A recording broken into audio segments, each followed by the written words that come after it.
Tonight I feel so cold, and the world is closing in, toppling on down on me, and I can barely breathe.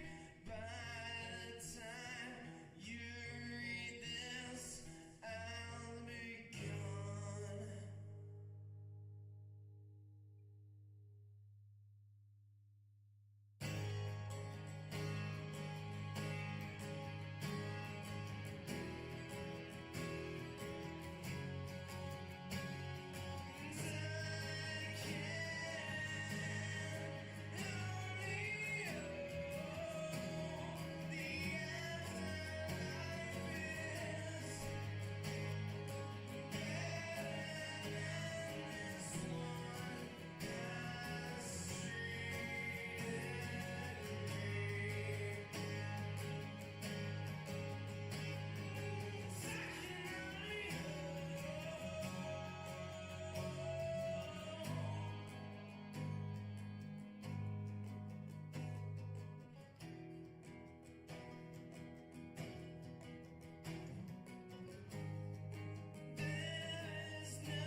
Welcome everybody.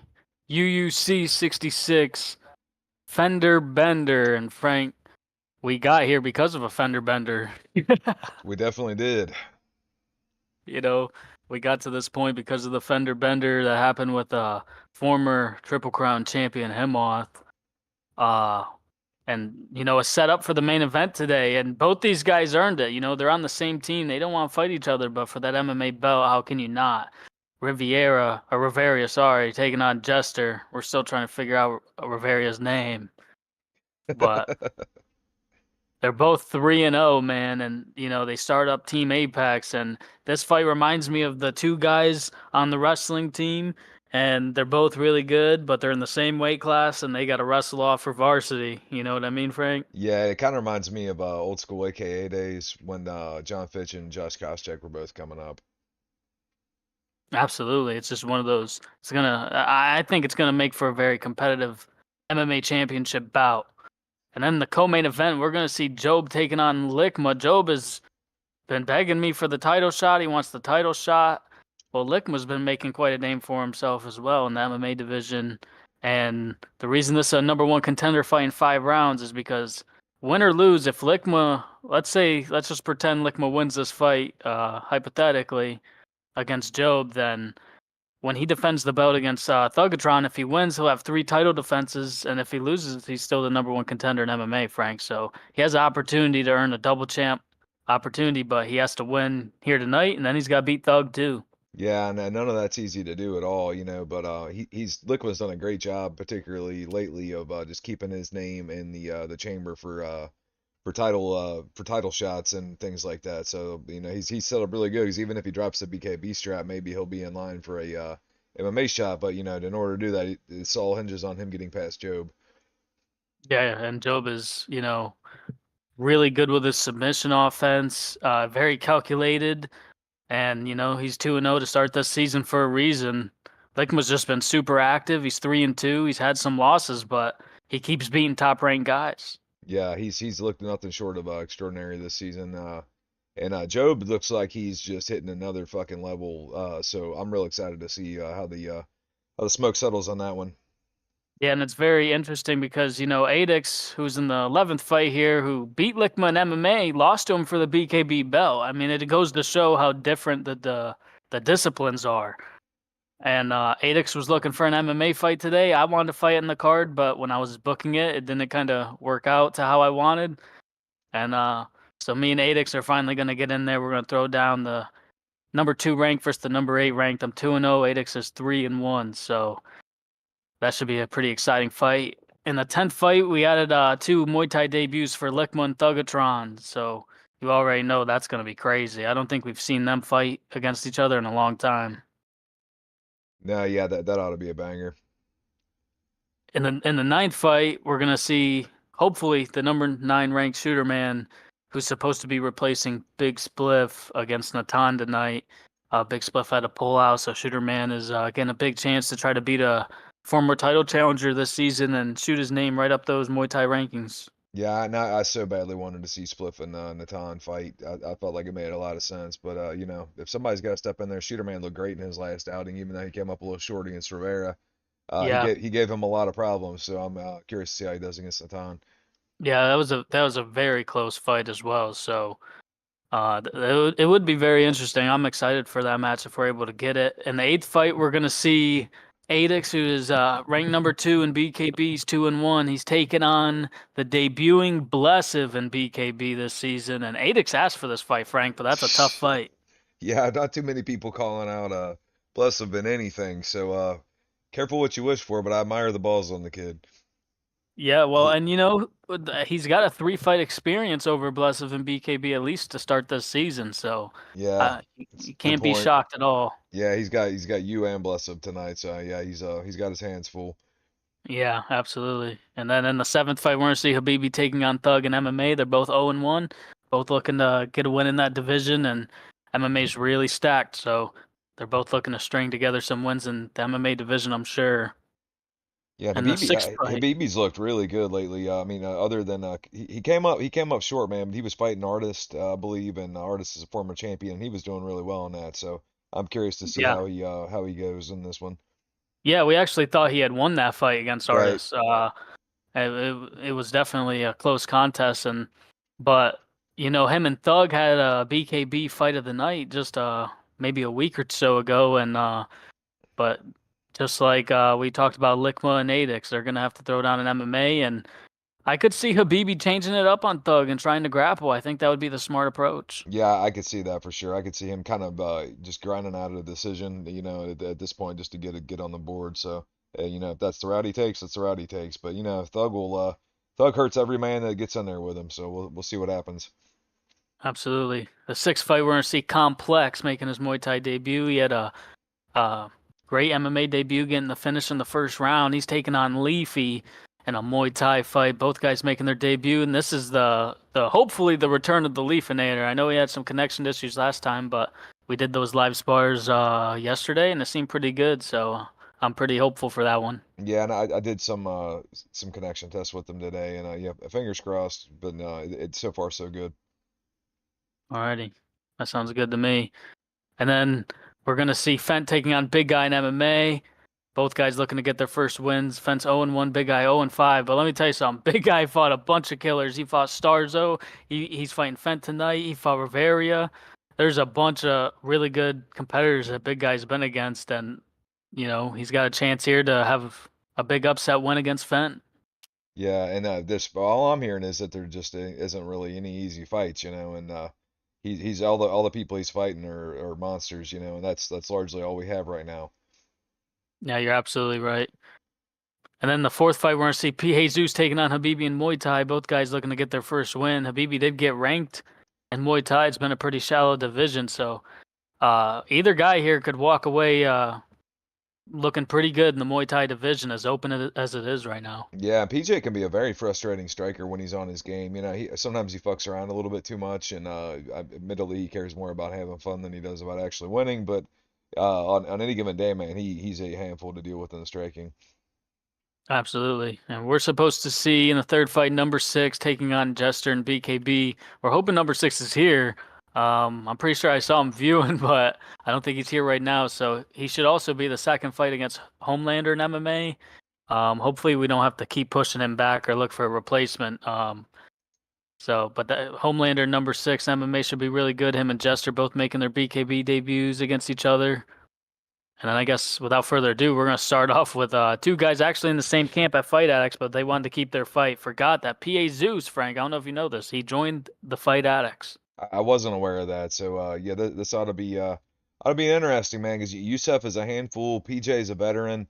PJ's got a lot of tricks up his sleeve, and Yusef is just definitely all offense all the time. So let's get this party started here. So we're gonna have get their records copied over real quick. I think PJ's making his actual. No, PJ had one fight. I forgot. He fought you, I think. Yeah, he did. And PJ's a very talented fighter, former SFC champion, kind of in the glory days of the SFC. He's the self-proclaimed killer of the SFC, from what I've heard. Yeah, that's what I heard. He drove a stake right through the heart of that thing. Well, we'll see if he can take out the former MMA champion and Yusuf. It would be a very big win for PA Zeus. 2 tough fights, 2 former champions to start his season 4.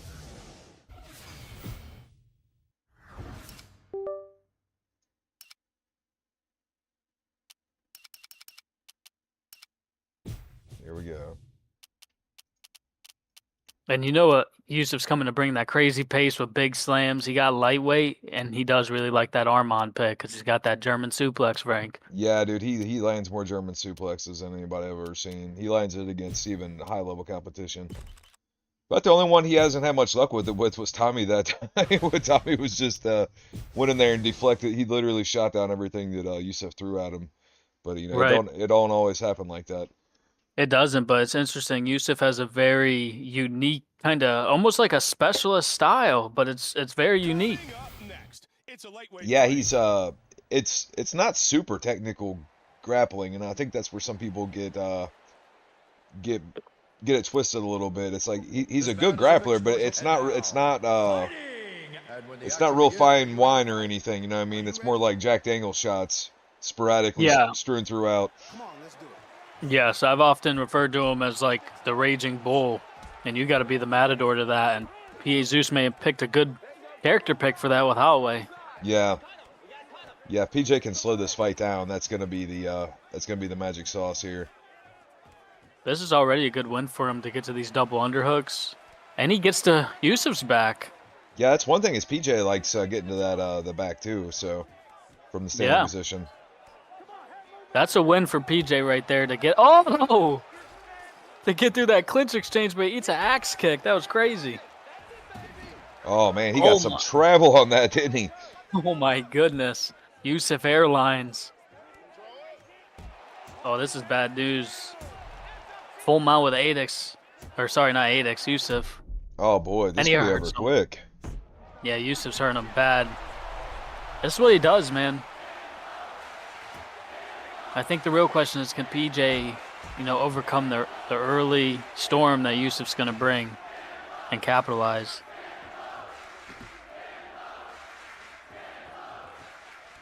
He gets out. Yusuf was looking for the reversal there to get to that back take.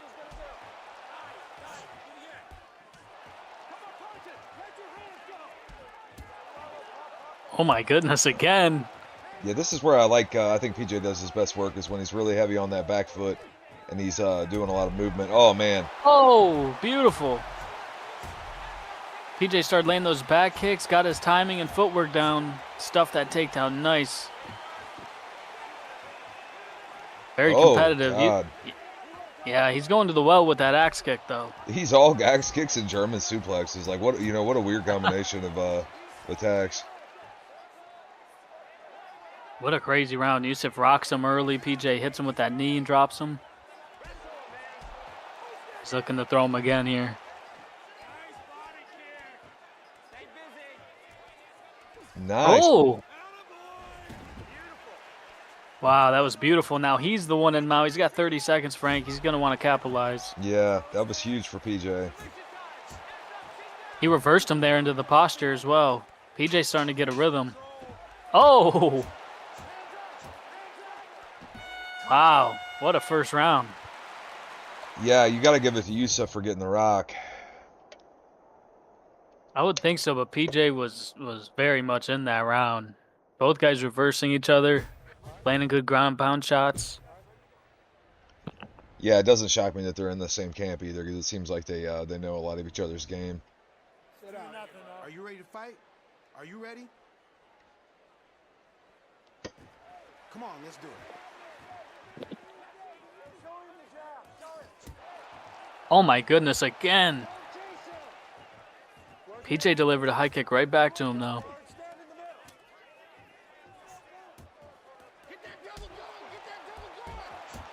Nice step 1-2s for PJ.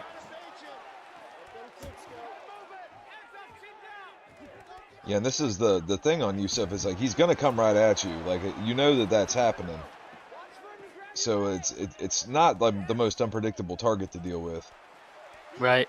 Oh, there was the reversal into the back take and the huge German suplex. Man, both guys are kind of getting the timing on one another. It's crazy. PJ gets back to his feet, man, and that's not easy to do. We see a lot of people get just melted under just the crazy output of Yusuf. Yeah, you're right. They're swinging big shots, too.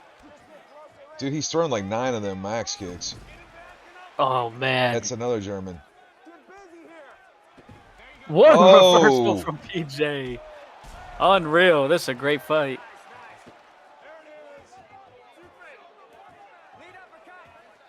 Man, there's some big openings for both guys.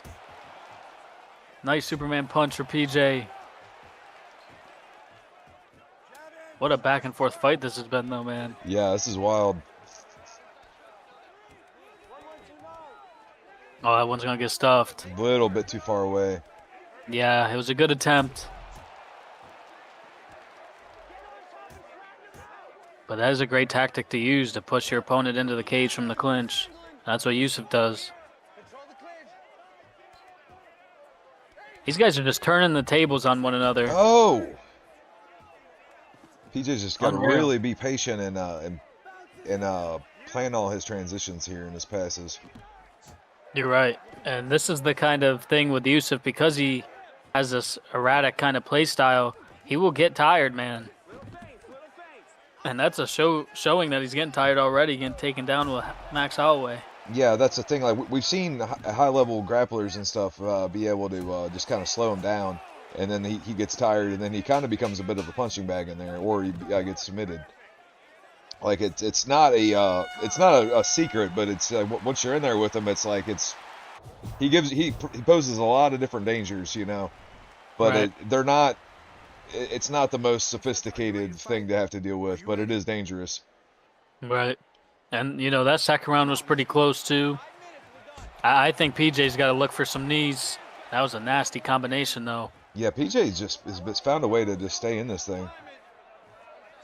The opening is there for him to land that intercept knee. He's just got to get the timing. One thing that could help him is just feinting that knee. Well, and Yusuf's a maniac. Like he'll get intercept need and immediately shoot another takedown. Yeah. You know what I mean? Like we've seen him do it. Oh wow. He looks a little tired to me. PJ's trying to get this rock here. Yeah, PJ might be able to get an RNC, or at least he had an opportunity there for a second. That's exactly what I was thinking. Oh, and there it it was. is. Oh my goodness, PJ's looking to finish. Just going off these shots kind of on the man, arm. he's got to watch the takedown. Or does he have a takedown here, or just a guard pull? I think he does have the takedown, but he was very smart to take that back and be patient. He's beating him up here. He is. Yusuf's back to his feet. Nice one, too. And this changes things, man, because now Yusuf's got to probably be wondering, like, do I try to get this guy out of here, or do I just kind of keep going with status quo? Yeah, and as you say that, he rocks him with a 1-2, now gets taken down in reverse. This action's so crazy. If I'm PJ, I'm trying to get a sub off to my back here, because he's dog tired. Yeah, he's getting there. Oh my God, what a body shot, Pip. Unreal. I don't know if I've ever seen a harder body shot. Holy shit, man. This fight's crazy. Nice knee to the body from PJ. And a high kick. Oh, and he drops him. I don't know how to score this no more. No, this is wild. This is crazy. What a first fight here. PJ kicks back to his feet. Both guys want to go for it.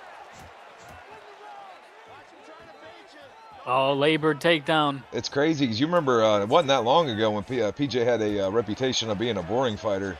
Yeah. This is anything but boring. High kick again. Oh Huge my right hand. God, what a fight, man. Yeah, a crazy front runner for fight of the night already, and I don't know who won or how to score that. No, I mean, that was just hey, you beat the shit out of me, and then I'll beat the shit out of you, and then we'll just keep swapping back and forth like that. That was unreal. Man, I mean, that was certainly the biggest moment of the fight, but Yusuf had a couple rocks sprinkled throughout and dropped him a couple times, so.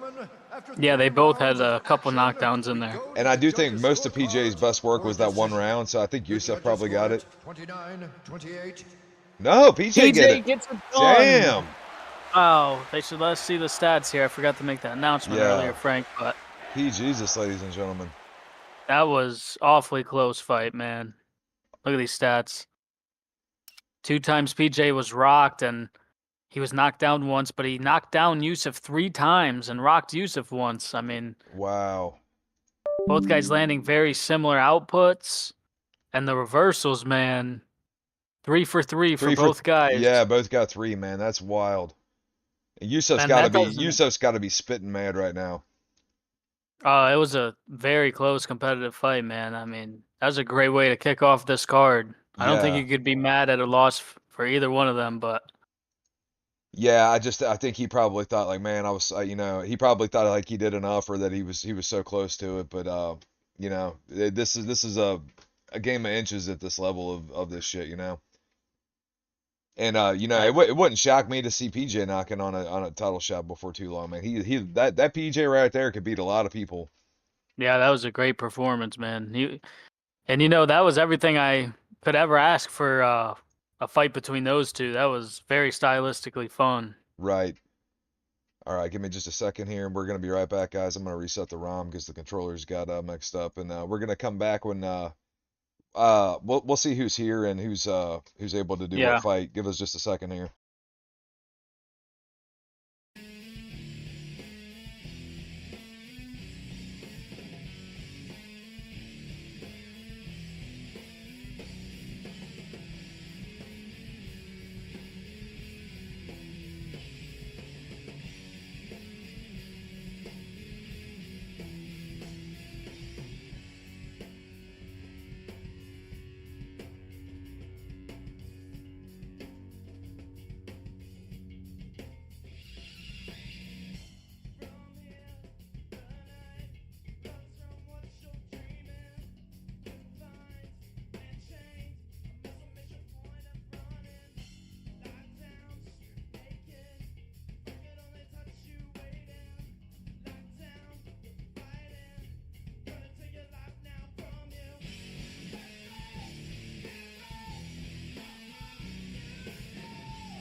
All right, and we are back.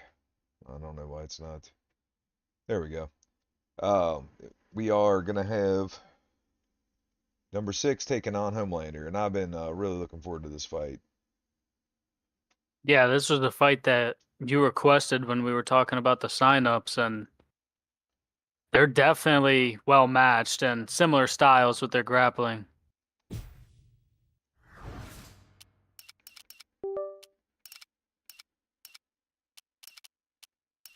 Definitely should be an interesting contest here. Both guys, I was telling Frank off stream before we got started that they have a very like old school kind of wrestling ground and pound style, both guys. Just a second here.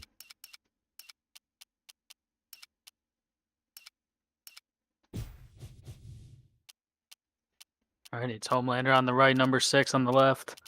Yeah, the Homelander particularly is yeah, like you said, just kind of an old school Matt Hughes type ground and pound fighter. Yeah. Not that he can't strike. I don't know how good he is at striking because we just He's he, solid. yeah, he might be great at it. We just he definitely tends to steer towards ground and pound. Number 6 is very patient on the feet. Kind of picks his opportunity. He's a little bit more selective about his openings, whereas somebody like Homelander is gonna just create chaos and then seize on those openings. Number 6 is kind of like, I'm gonna make you miss, and then I'm gonna try to take advantage. So that's my little short read of it, anyways, from what I've seen of the guys. Coming up next, it's a middleweight matchup between Murillo Bustamante. Yeah, I and agree. Coleman I'm pretty Lee. surprised by the Carlos Condit pick, but I like it. Carlos Condit versus Chris Weidman. We've never seen that one. Honestly, and I hope he's got experience with this build, now. Carlos Condit, because I think he is a little bit different than the one on the base game. Yeah. Let's go, guys. Fight. What's he having? There he goes. Big right hand from Homelander. He's pressuring pretty early. Great counter, though, from number 6, and he actually shoots the first takedown. Wild with Condit. Yeah, I think it was to get his back off the fence there. That could be why he went for that teep as well. I like this approach, though, from Numbers. He knows that Homelander's coming and looking for that takedown. Oh! Oh! See, this is what I was talking about. Like, he will let you kind of make a mistake and capitalize on it. Yeah, you're absolutely right. He reversed that throw perfectly. Yeah, He he's seems got like he's. very good reversal game. He seemed like he was ready for that throw. Like he was familiar with Weidman's style. Man, great combination from number 6. Oh, He gets nice. dropped. Yeah, and this is Homelander right here, man. He just wants to throw bombs at you and get your ass on the ground and beat the shit out of you. Man. Oh, right into a triangle. Oh, he had a good bar, but he didn't start off great. Yeah, he's These gonna are lose still it. possible, but they're very hard, yeah. Gets a This slam. takes some big stamina attacks right there. I forgot about that. Condit does have that wrestling get up, and he got the takedown. Yeah, this kind of pick's making a lot more sense as we go. Kind of makes me want to use him. Yeah. But Homelander right back to his, and they're back to the feet, man. What a incredibly close, competitive first round.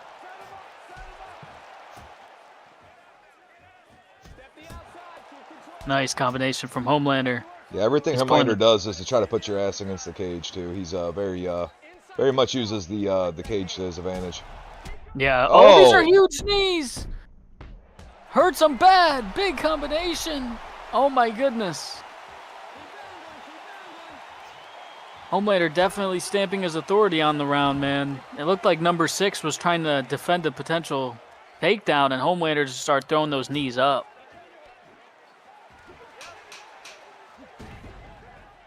And number 6 going to make it out of this round, but definitely going to lose that first round on the scorecards.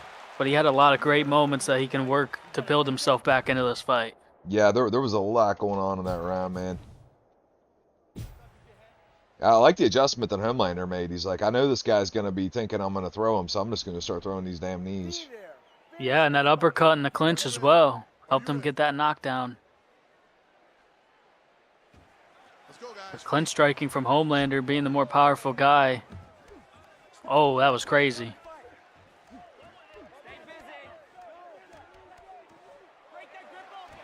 Number 6 is looking for that reversal. Homelander's being a lot more patient now.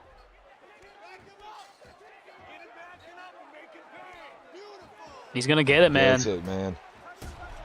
Great adjustment. You're seeing adjustments made from Homelander.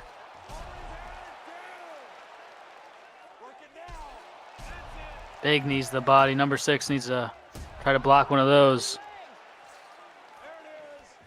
Now, the thing about those knees, Frank, they definitely get you tired. They get your opponent pretty tired from the big body shots, but they take so much stamina that if you're able to recover guard, you can pull off a submission quick. Yeah, you see number 6 trying to get the butterfly in, yeah, and he does it right there. You seen him trying to do it from side control as well, and we already know he'll hunt a triangle because we've seen it already. Yeah, I think that's going to be a go-to for him. I think he's going to have to go for that a couple more times. Yeah, right now he's letting Homelander dictate the position of this fight, and he needs to kind of do a little better job of this with footwork. Yeah. You're right. Oh, beautiful reversal, though. If he can get a takedown, that would be pretty big for him. Oh. Or these punches. Those are mean punches from number 6. Oh, my goodness. Look at this clinch exchange, Frank. This is crazy. Yeah, and look, he's giving a little more respect to blocking the head this time. Yep. But then it left him open for that double leg right there. This is a great fight. Well, and Homelander's caught on to the fact that he's going to try to reverse everything, so now Homelander's just kind of waiting him out. Right. Oh. Oh, beautiful overhand left hook. Right back to the teep. Tries to go up top. Dude, this fight is like pretty much exactly what I wanted it to be. Yeah. Oh, man. Big knee. These clinch exchanges with Homelander, he's just getting so much damage off. Number 6 started to get some good damage off as well in the clinch, but he's just a little bit behind in that aspect. Doesn't get the takedown. Final seconds. Crazy second round as well, Frank. Man, these fights are insane tonight. Yeah, and I kind of wonder what this would look like if number 6 would have got a better wrestler. Because that's, Condon's a great character, but he's just definitely not a wrestler, especially compared to Weidman. Right. Because we've seen him use John Jones. Typically he uses a wrestler. Yep. Let's go, guys. Fight. They touch it up. They both definitely have a lot of respect after these last 2 rounds they've went through with each other. Yeah, not for nothing. I think Homelander's been way more active lately, anyways, than the number 6 has. I couldn't tell you last time number 6 even played a match. It might have been last season. Oh, there was You got it catch with triangle. the catch, but not enough on it though. He could. These are possible. Yeah, I don't think he's gonna do it against Homelander. It's gonna be tough, but he's got to keep going for that. If Homelander starts blasting these knees, he's got to block one and go right back to that submission. But no, you're right. This is number 6 season 4 debut. I think he had like an injury in real life, a little accidental situation. But look at that. Clean reversal. And a great time for a submission also would be if he rocks Homelander with any of these ground and pound shots. He's getting through. It's the 3rd round already too, man. Oh, beautiful nice. reversal. But Homelander pops right up, man. What a fight. Yeah, now he might be able to get the takedown. Oh, wow. Oh, man. Man, oh my beautiful. goodness. This is unreal tonight. These guys are killing it. Huge takedown for number 6 now, man. I challenge anybody to go back and watch season 1 and look at the overall talent level. Yeah, look at this. Back into the catch-up. Much better bar, but it looks like he lost it. Yeah, he had it, man. Bar. But he knows it's there. These. Oh, and he gets it again. Can he catch him? He's got him caught here. That's tighter, man. That's tight. He got out of it. Oh, if he circled him back, it could have been a lot tighter, but that was a much closer attempt right there. Yeah, Homelander's shitting himself. We know that, man. That was tight. Especially the second one. He's like, he's finally out of it, and then he gets right back in. And he pops him off. Dude. I wish this was a 5-round fight, honestly. I know. I 35 seconds. I could see these guys meeting again one day for like a title fight. Yeah, absolutely. If they keep it up, they will. I almost guarantee it. Oh, man, nice. that overhand. Yeah, that overhand right has been a great weapon for him. Final seconds, and it looks like Homelander is going to end on top, and he gets caught one more time in the triangle. I would have liked to see what that bar looked like just for shits and giggles. Great fight, though. Amazing fight, and number 6 showing he belongs in there with the top 10 guys because Homelander's ranked number 9 right now. We go to the judges' scorecards. That was a beautiful fight. Homelander is going to get the job done there. I think that the big knockdown and rock in round 1 definitely helped him keep this fight in his favor. Yeah, he had some very big moments in it especially as far as the actual damage went. Because number 6 got a lot done submission wise and reversal wise and things like that. But I mean, there's really no replacement for real deal damage, and that's what Homelander was doing a lot of. Yeah, I'm surprised by we looking at these stats right now. The reversals aren't surprising. Both guys got a lot of reversals, but they don't count the clinch reversals when it shows you the transition reversals. So there was a lot more than those 5 reversals that both guys got. But yeah, man, absolutely. Yeah, this was a hell of a fight, dude. And I hope number 6 gets a little more active in this because I think that's the only thing hurting him is he just doesn't stay super active. Yeah, I agree. I think he had a medical accident happen. So that's what I heard. And that's why he was gone. But we're happy to have him back. We're happy to have Homelander competing pretty consistent with us. I mean, that fight and P. Jesus and Yusuf, man, I can't ask for a better start to a card than that. That was crazy. Dude. Yeah, this is already on fire. So, give us just a second, guys, and we will be right back. I'm not sure exactly which fight's next, but I guess you guys will be surprised with us.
All right, we are back. We're going to switch it up, get our first BKB fight going.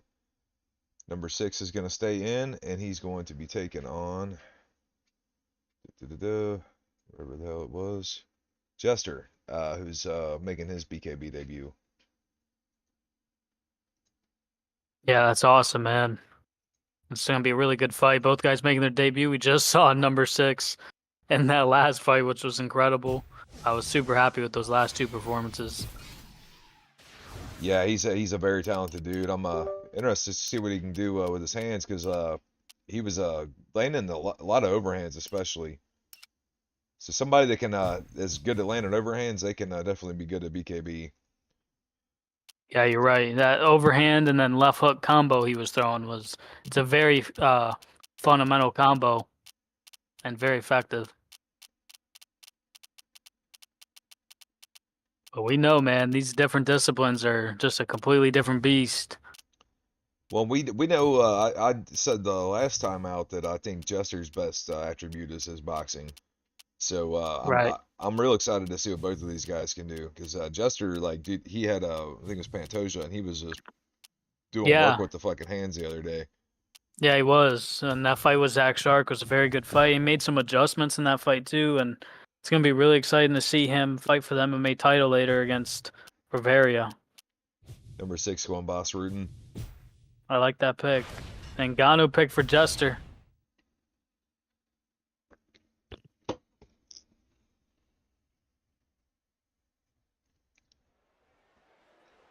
Yeah, and the BKB division is just on. It was already on fire, and now we got 2 more newcomers to it. Like, fuck.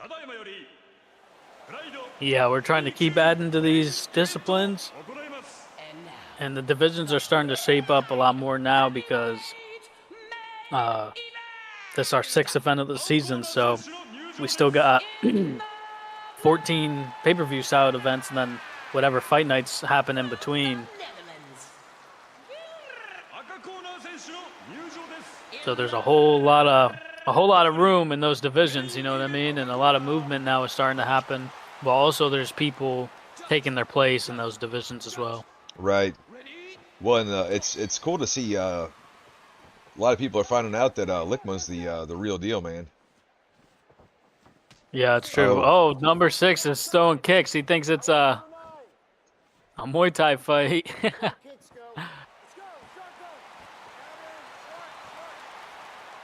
All right. Yeah, I think you forgot think where he he knows was. now. Yeah, I put it on that's the screen okay. for him. He's been out for a while. Yep. I probably played a hand in why I picked Boss Rutan, though, for some of these kicks. Right. Oh, nice left hook, though. Oh, dude, that little rib roaster that he's throwing with Ngannou is nasty. Yeah, number 6 going to have to use some footwork to get away from that left hook to the body. There he goes. Oh, man. Oh, my goodness. Dude, Nice one, too. He can't miss. He can't. They both are emptying the tank here pretty early. Dude, Ngannou's just a fucking cheat code, though, man. Like, you just 1 or 2, and that's it. Yeah. But number 6 doing the right thing by hitting Jester's body right back.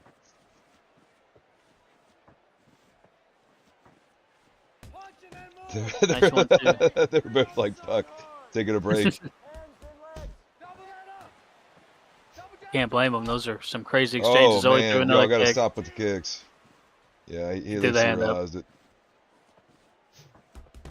He's trying to beat Yusuf's record for most leg kicks in a fucking BKB Yeah. fight. 1-6, 2-5. Land that right hard. Don't forget the kick if you need it. Nice 1, 2, 3s, and comes back up top with the left Oh. hook. Now dipping one. Don't chase him. He won't come forward. Take your time, nice and relaxed. I think Jester realized he was slowing down too.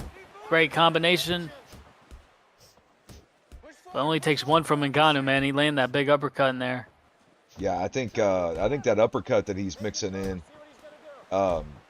with all these body hooks is really kind of giving pause to number 6, because that's a Yeah. nasty weapon to throw in there, just to kind of cut through everything. Right. Just ask Lickma. Oh, man. Oh my goodness. What a left hook. And he loaded that one up after the uppercut.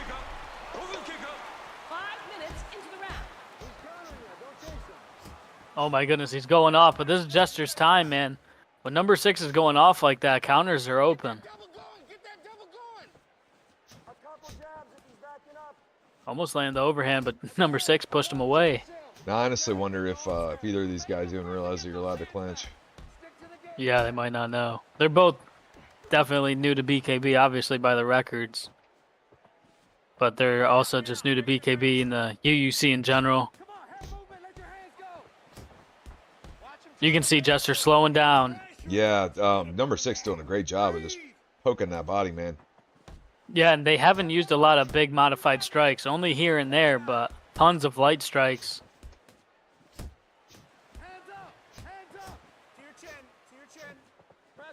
Man, Jester's tired now.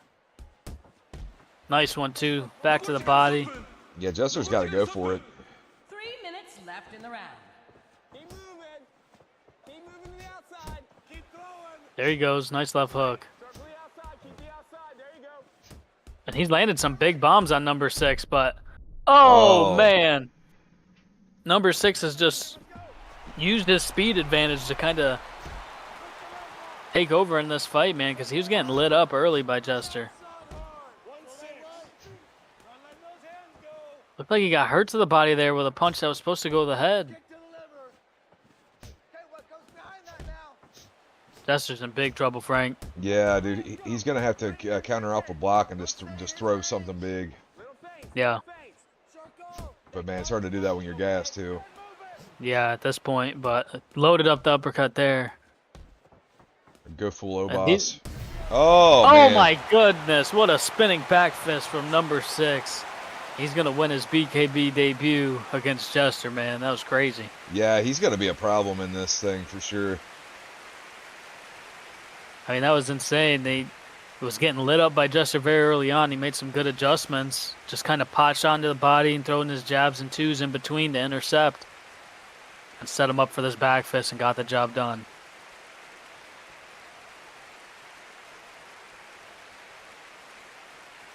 Oh yeah, that was great. Right when he was hauling back to laying that right on him.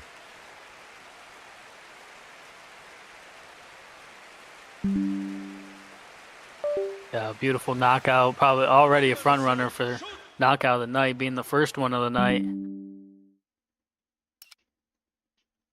Wow, Yeah. look at those stats. Dude, yeah, just volume. I mean, what else can you say? He threw a lot more and he landed a lot more. Yeah, absolutely. But early on, man, that first like 2 minutes, Jester was putting it on him. It looked like he was going to put away number 6 pretty early. Yeah, in this, number 6, I think, I honestly don't think he even knew what the hell he was doing for about the first minute. He was obviously throwing kicks and all kinds of shit, but I think once he's like, oh, okay, we're just punching each other, and then he's like, I guess I can figure out a way to do that, and that's what he did, man. He looked great. Yeah, absolutely. All right, give us just a second then, guys. We're gonna be back with their next fight.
All right, and we are back.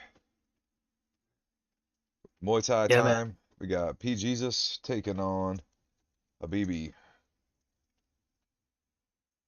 Yeah, and this division's wide open. You know, the least participation we've seen this division this early in the season. You know, like we've talked about these past few streams, man. BKB is really taken over as a discipline a lot of people want to compete in, and we've seen some awesome fights in there. But we're gonna start to see the Muay Thai division open up a little bit more here. Yeah, and I'm interested to see what PJ's gonna do pure striking wise, because he had some mixed results way back in the day with the when it was kickboxing. I don't think he's ever actually fought in Muay Thai. Yeah, it'll be interesting, man. At least is oh yeah, it's been a long time then. You're right. Trying to think. He was always predominantly a grappler. Yeah, he was. Then he started this whole movement thing, like using a lot of movement though, and he's kind of Right. like got really good at striking. So I don't and plus he clinches a lot. He's really good in the clinch. So this might be his wheelhouse, honestly. Right. And he went with that Max Holloway pick again. I think we're gonna start not allowing that. Yeah, I we'll think be we're gonna fine go with back it to for that. today, and then we'll debate on it. But I feel Yeah. you. It seems like it's happening a lot. If it's happening back-to-back cards, then we're gonna have to go back to the rules. Right. But that's okay. I mean, I love the pick from Habibi here, Michael Johnson, and P. Jesus going with Max Holloway. And honestly, when he went Max Holloway in that fight earlier, he had to grapple a lot, so it's gonna be different in this one. Obviously, clinches are allowed, clinch throws, and clinch striking. Oh man. Oh, Oh, both of them got a he's got piece on what? that. Yeah, and PJ's got to be a little careful because Habibi's made some big leaps in his overall game. Yeah, you can't just stomp on him no more. Like he's very very Wow. defensively sound now.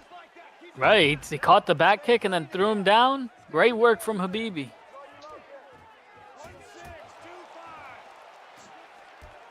Tried to load up that uppercut. Nice combination to the body. P. Jesus is pressuring him though hard. He is. Nice catch again from Habibi. Didn't capitalize that time.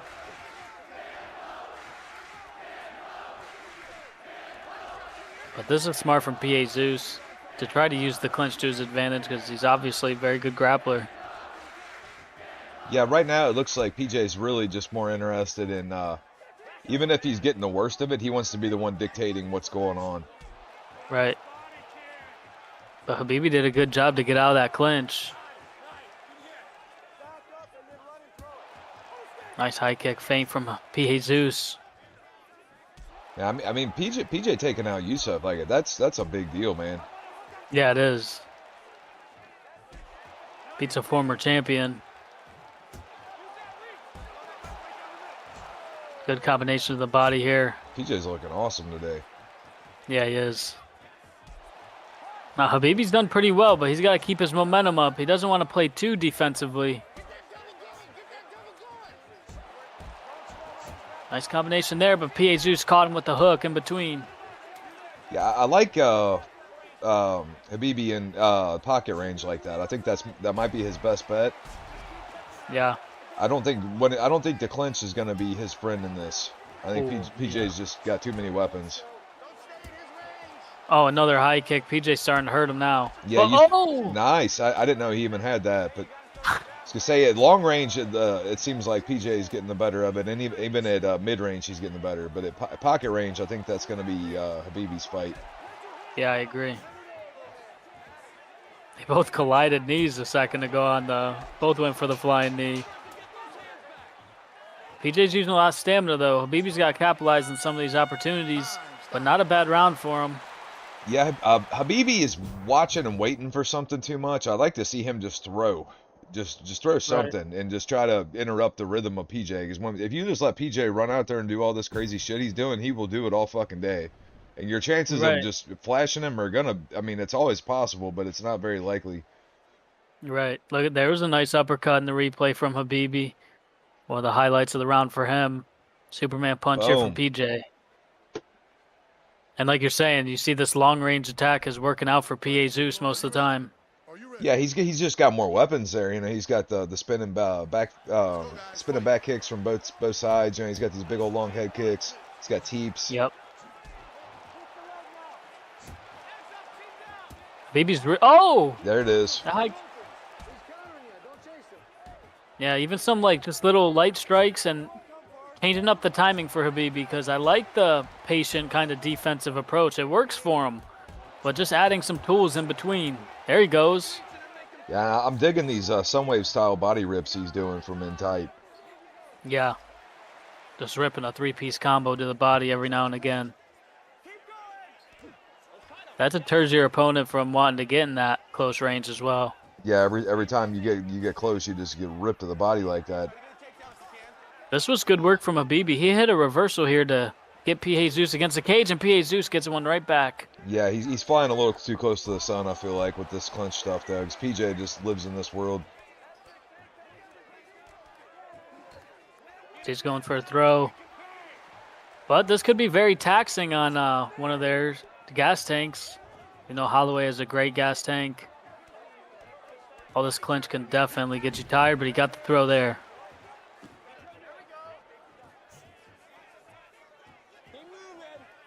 I believe Michael Johnson's got a real piston of a straight left. He does. He's got one of the rare kind of, it's not a power modified shot, it's just a quick strike moving the stick forward. And Oh, like a Chael Sonnen or a Chuck Liddell type. right. He's got to make PJ pay for these.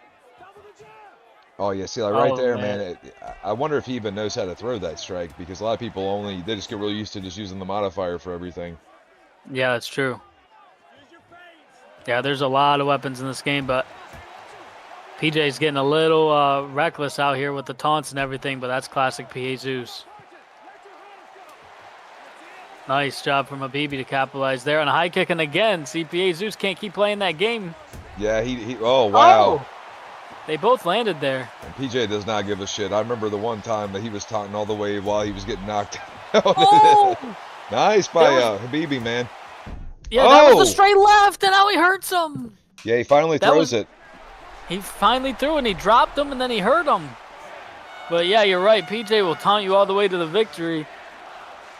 Man, that was a great bounce back round for Habibi. He definitely stole the round there. He did, yeah, and PJ was pissed. He was coming back, started throwing straight lefts at him. I think Habibi saw there. Let's see these replays here. Look, they both land the hook. But Habibi's the one that goes down. That was almost double knockout type of shit. Yeah, it was. Beautiful. It should show another replay, I think, too. It might show Habibi's knockdown here. That was that straight left. Boom. Right on the chin. And he ended up rocking PJ right here. Superman punch and a right hook. Oh, boy. Great fight from both these guys. Thank you for showing us the replays. That was sick. Relax. Don't go for the big. Are you ready? Are you ready? And third and final round. I think it's going to be 1-1 here, Frank. I think it comes down to this. Yeah, I don't think there's any other way to score it, honestly. Habibi came out and landed a big shot, and again, he's changing up that tempo now, Frank. Yeah, he's not just waiting for PJ. Now he's kind of switching things up, being a little unpredictable. Look at that, man. He circles out. Yeah, this is a great fight. PJ even caught the kick and kicked his leg out before that exchange. This is crazy. Man, I'd like to see more of these straight lefts, man, because he's had a couple opportunities there to uncork him off these blocks, and he hasn't. Oh, beautiful running left hand from Habibi. That was sneaky.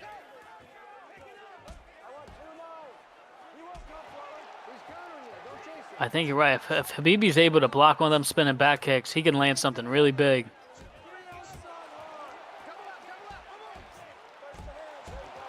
There it is. Nice. Yeah, that's what you were talking about earlier. And then the step 1-2. Beautiful stuff. Habibi's having a great third round so far. Yeah, see, I mean, PJ learned nothing about the taunting. He got fucked up last round. It didn't discourage him at all. He's right back to the taunting. I think he just wants Habibi to open up with a mistake. But look at that. If I'm Habibi, Both I'm these just guys- separating. Nice. Oh! Wow, he's showing that he's becoming a true veteran out there. He really is. He looks great. PJ's rattled by it. PJ's not liking it. Oh, good combination, though, from PJ after that jab. Habibi was looking for the French kiss there. I don't know if you saw that. Yeah, I saw that. Back kick from PJ. And a catch from Habibi and backs out again. This is great stuff, man. Good on PJ. He's finally getting in there with these body shots. Yeah. I think Habibi's going to break out that left hand anytime soon again because it's getting a little closer of a round. He went for the uppercut. Smart clinch from PA Zeus. Oh, drops him. Oh, yeah, now Habibi's in the driver's seat. PJ made a mistake there. He's not supposed to rush him anyways, but he's giving Habibi a chance here. Oh, man. Oh, my gosh. I think that knockdown might have won PJ the fight. I think it may have, man, but close fight. I thought Habibi was winning that third round up until that knockdown. Boom. Boom. And a little French kiss after it, too. Nice right hook landed from Habibi in that exchange. I'm telling you, Habibi had a great round until that uppercut right there. Yeah, we're seeing a lot more of these backing up uppercuts from the clinch, man. Ladies and gentlemen, That was a great fight, man. Action, They both showed up. Yeah, we're Look on at their fire fist tonight, there. man. Everybody's showing out. Yeah. Habibi. Habibi gets it done. He's going to solidify his rank. Unbelievable. Great win for Habibi there. Gets his first win in the Muay Thai division. And honestly, Frank, that was the best he's ever looked. Yeah, dude, he's I think a lot of it's he's with this camp now. What camp is he with again? He's with Boise State Boise Slaughterhouse. State Slaughterhouse. He's with them. He's being really I mean, staying active is 90% of it, but you could tell the refinements in his game. Like he must be listening to somebody, because I know that people have tried to teach him stuff, and he's been one of these people that doesn't really want to listen very good. But whatever he's doing now, it seems like he's listening to somebody, because he looks unrecognizable compared to last season. Yeah, you're right, man. Great fight, guys. Thank you for letting us see the replays, too. And we're going to kick it off and do our next fight when we come back. That next fight is going to be Fent taking on Big Guy. Oh, hell yeah. Let's do it.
All right, and we are back, and we got MMA action coming back up.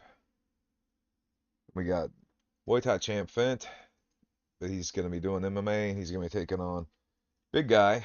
Both guys are trying to get their first win here. Fent's 0-1. Big Guy's dug himself a little bit of a hole this season, unfortunately. He's 0-5. He's just trying to get any kind of win on the board. Yeah, but him being in here every day is getting him experience. Being on every single card is getting him experience, and you never know. We've seen crazy stuff happen, man. Maybe he'll make a big leap and potentially win the SCI. You never know. Yeah, that's the old saying, you don't get better by not doing something, and participation is a big way to get better at stuff. We saw him had a terrible season his first season at this, and now Yep. he was the champion. Obviously had to vacate because he got in well, Fender Bender, but I mean that's how you get better is by playing this shit. I mean his brother Habibi's gotten way better. Yeah, we just saw his brother do great stuff, and I love these picks. Jalen Almeida and Bigfoot Silva. Never seen that styles clash yet in the competitive scene. Yeah, this ought to be wild, and I'm curious what Fent is gonna do. I know what he's gonna do in a pure striking match, but MMA Yeah. match he does all kinds of wild shit in MMA. Yeah, and his performance against Job was not that great. They come out rushing. I think Job is kind of a stylistic nightmare for somebody like Fent. Yeah. Big guy's got to block these body shots. He was landing some good punches, but he had to move his feet or block the body shot there. This has been a problem for Big Guy, though. His transition skills have been too predictable in the past. But Fent's using a lot of energy. He already looks tired. Good job on Big Guy to get back to his feet. Yeah. Nice job getting the single collar, and he gets out. Nice left hook. That's what he needs. He needs to capitalize when he exits these exchanges. Yeah, he has to chuck those big old freaking lunch boxes. Footwork and blocking that body is going to be big because Fent's already going after it. You got to think he might be hunting a submission with that Almeida pick. Definitely great jiu-jitsu. Yeah, I didn't think about that. He might decide he wants to be one of the sub hunters now. Yeah, but he's taking that Muay Thai approach right into this now. Kind of the new style he's brought in.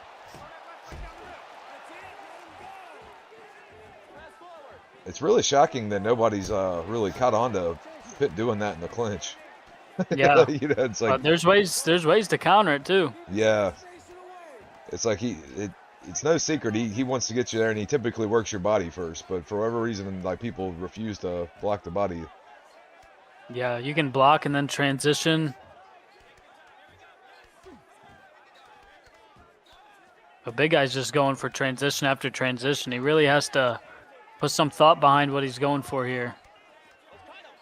Because the openings are here for him. He's landing some big shots. There he goes. Tried to swing a big right hand. Oh, he is dog tired. He might get subbed here. Yeah. Oh, he went for one of his own. Watch your breathing, buddy. He's just going, he's not taking time in between his attempts and the arm triangle. This is probably it. He just, he was just running on pure reflex, man. It was like he was just doggy paddling. Yeah, he was. Oh, man, that's it. Fent gets arm triangle choke. He's going to get the first submission of the night. And, man, Fent looking to add to his jiu-jitsu resume here. Yeah, I like it, man. If he's already the baddest striker and he's already got a really good clinch game, dude, if he starts subbing people as well, it's like, what the fuck can you? What are you supposed to do with a guy if he gets good at submissions? Right, and that is actually his second submission now, which would make him one off of getting a blue belt. Damn. So a good progression there from Fent, and Big Guy is in the Team Apex camp. He's got to get with those Apex guys and work on those transitions and just timing it and pacing himself, changing the tempo because he tried to go, like you said, just go back to back to back, and that allowed for Fent to wear him out and get that submission there. Yeah, he landed 12 punches and 5 kicks. I mean, if any one of them could have put his lights out, because Bigfoot just hits that damn hard. But right, it didn't work out like that. And yeah, it's like you were saying, if he's in the right camp, he's just got to really be diligent of understanding that there's more to this than just spamming the pushing the emergency escape button, so to speak. Like even though if you're in a bad situation, your instinct is just to like, oh, I'm just gonna try to transition to get out of this, but like that's gonna get you in more trouble with a skilled player. Yeah, absolutely. After that, we will be back. We are going to. Let me pull it up right here, actually. This could make it a lot easier for me. Up next is going to be Complex taking on Leafy in a Muay Thai fight, man. I'm pretty excited for this one. Should be the return of the Leafinator. Return of the Leaf, baby. We'll be right back.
All right, we are back.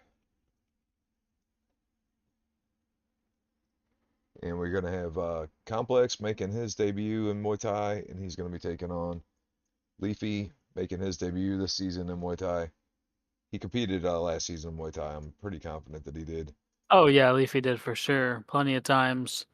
But he hasn't competed in a while and had a little bit of issues on the last card, so we think everything's kind of ironed out for him here.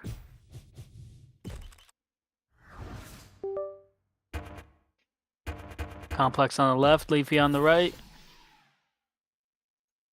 My controller's I don't know To what it your is. controller? For some nights it just decides to make my controller it decides to switch it to number 2 player. Yeah, it For does. whatever reason, it's annoying. It does on Parsec sometimes. They get the lightweight division here.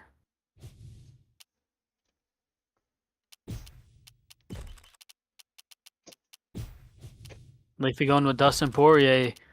Man, we haven't seen Leafy in a minute. Oh no, he goes with Conor McGregor. Who the fuck is that guy?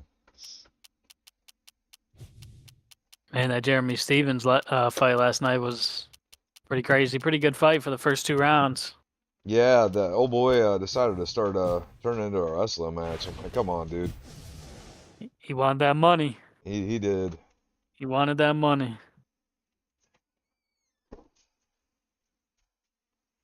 Yeah, I hope I hope Jeremy sticks around and they can just give him another action fighter because like clearly he's not gonna be trying to get a belt or anything like that. He's Yeah. only 38, but you know, if they're gonna keep him around, let's give him somebody that's actually gonna crack with him. Yeah, give him some fun matchups, and this is a pretty cool matchup. Ilya Topuria versus Conor McGregor for Leafy. Are you ready? So Leafy's got McGregor. Yeah. Eats a big body shot there right to start Oh off. boy. Is his controller messed up? Probably. Man, Leafy's been having all sorts of issues. I'm telling you, man. Oh, there we go. Oh, his controller. Man. Yeah, we might just have to scrap this. So I don't want to spend another 20 minutes on it like we did last time. Yeah. Man, that's unfortunate. Let's go, guys. Work. We're going so strong. Sorry, guys. We'll get you back on some other time when we can get if Leafy can ever get his issues figured out. All right. We will be back. I'm gonna have to reset the ROM after that.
All right, we are back after a little bit of a mix-up here. So we got Blessed replacing Leafy. Leafy, his controller's not cooperating. Yeah, Leafy's been having some technical difficulties these last two cards, but hopefully he can get those things figured out, and when they're all figured out, then he can come back, but he's going to have to test those things out for a while and make sure he's got everything good. Might have to get some new controllers or whatnot, but Complex taking a pretty tough fight with Blessive. Blessive has been the short notice guy this season so far. Yeah, honestly, yeah, he filled in for somebody last card, didn't he? There we go.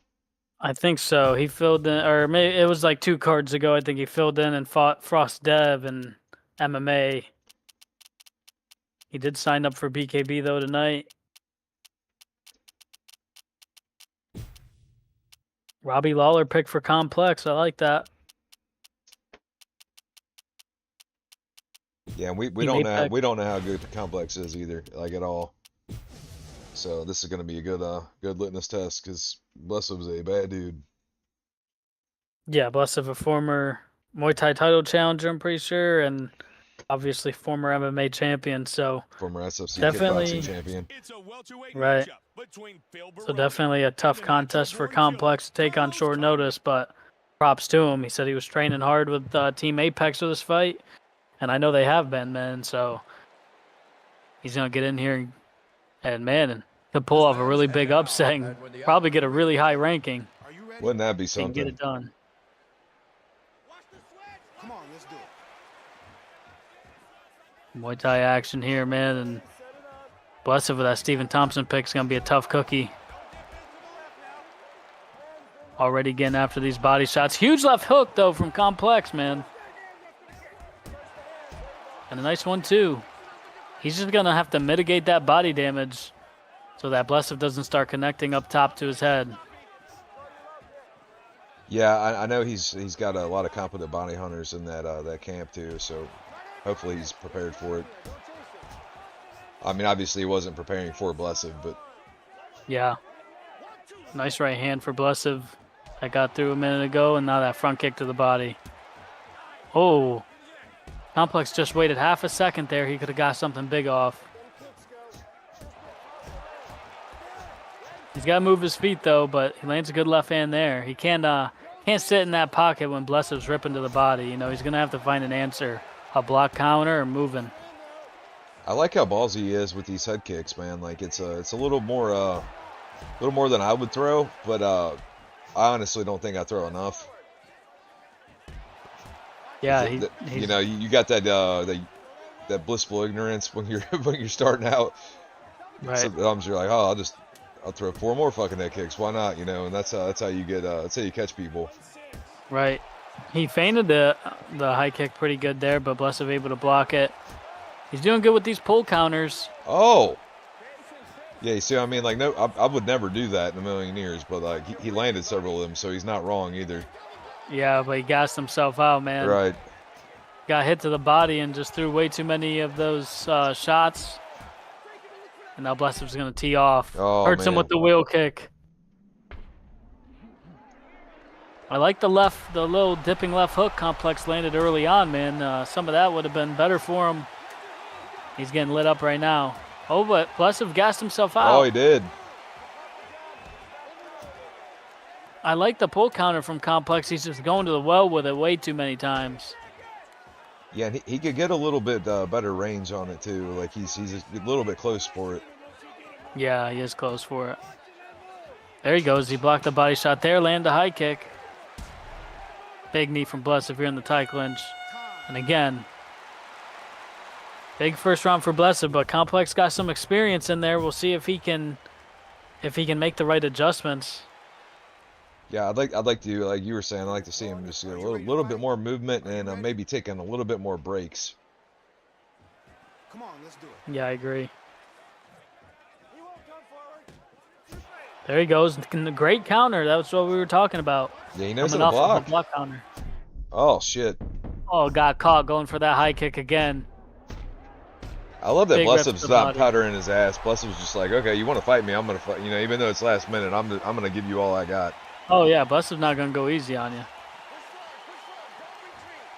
I also like the high kicks, like you said, from Complex, but he has to do things to show that that's not what he's gonna throw every time. You know, it's become too predictable. Every time that leg comes up, Bless's expecting a high kick. You know. Yeah, and I don't know if I've even seen him throw any kind of feint at all. I've seen him do one decent one. There's a good 1-2 from him, but he's got to move here. See, he gets in this striking exchange with Blessev, and he kind of stands there. Against a guy like Blessev, you got to have good footwork, but he gets rocked here with the knee bad. Yeah, I don't think his grappling is up to where his striking is, just from what I'm seeing. He's very green also for competition, so to be fighting a guy like this is only a second competitive fight. So Right, and Blessup is a fucking monster.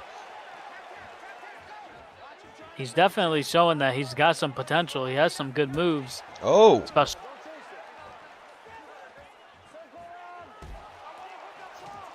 Yeah, he's landing some good shots in here, man. Oh, nice! That was perfect. Yeah, that's how you do a pull counter right there. Oh, he's hurt to the body though. Yeah, he kind of reminds me of when Candyman first started. Yeah.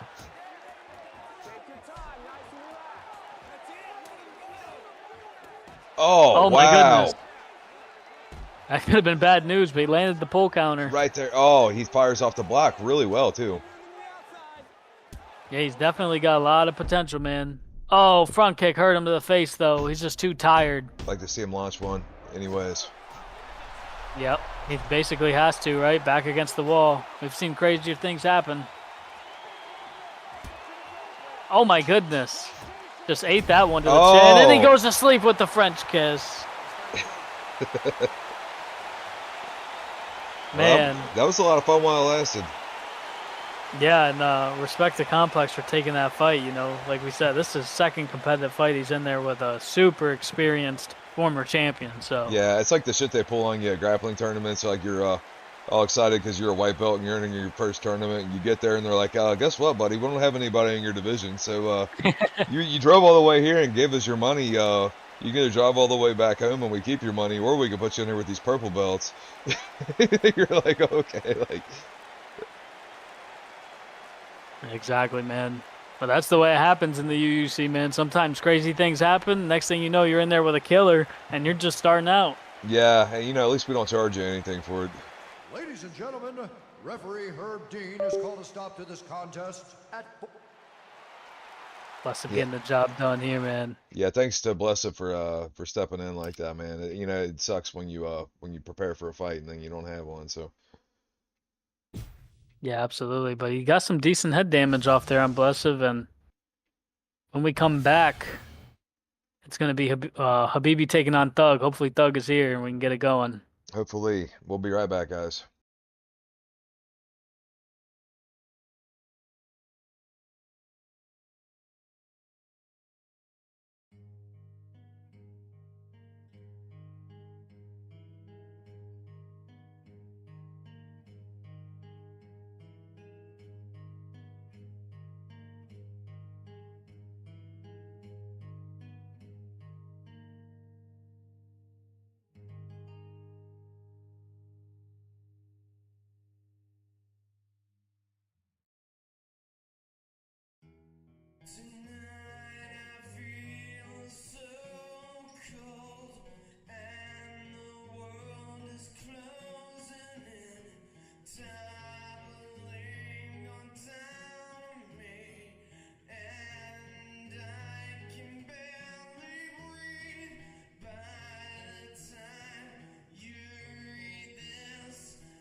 All right, we are back, and we're going to MMA mode again.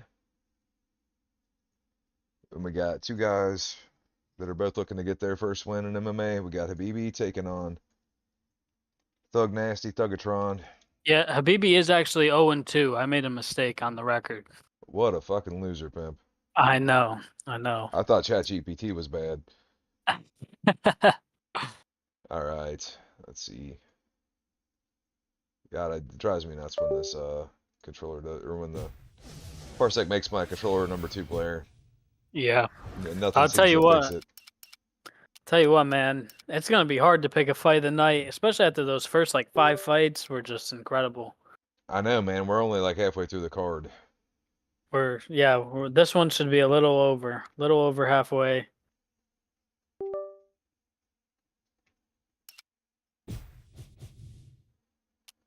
They get the lightweight division. I really enjoy the lightweight division now. I was never a fan of it that much in the vanilla game, but since we've had all the mods and everything, I love this division. Well, hell, every match we saw was Cowboy Cerrone versus Gray Maynard or Brent Henderson, you know. So it was it wasn't the problem with the division. Was just we had 3 OP guys.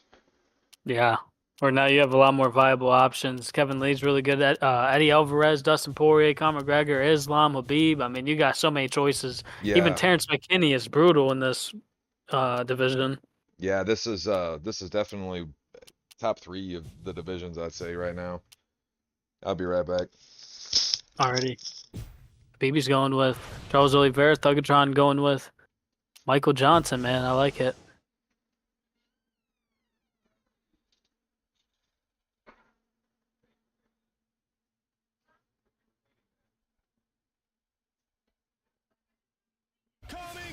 Oh yeah, that was a mistake there too. He may have forgot to change one from earlier.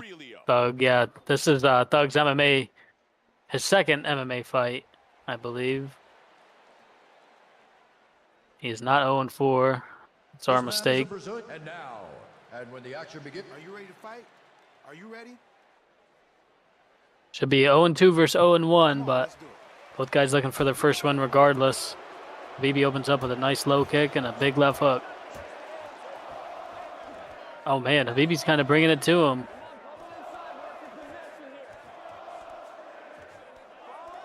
I'll tell you what, Thuggatron, since day one of walking into the UUC, been so dangerous with his boxing and his hands. So this is a smart tactic from Habibi to get him down to the ground. And Habibi in this position, man, side control. You know, a lot of guys, they just look for that ground and pound. There's ways to open up the ground and pound a little bit better for you, but he was able to get some good offense off there. Thuggatron did a good job getting back to his feet. All right, what did I miss? Well, Habibi's having a really good round so far as he lands the flying knee. Oh, great combination from Habibi, but I don't think he wants to play this game, Frank. You know, they had the BKB fight, and it was close, and Thug got the better of him. Thug's got, which one's Thug? Thug's Michael Johnson. All right. Oh, high kick from Habibi now. He's tired. Habibi should be looking for the takedown, looking to hunt a submission in this one. He lands a big right.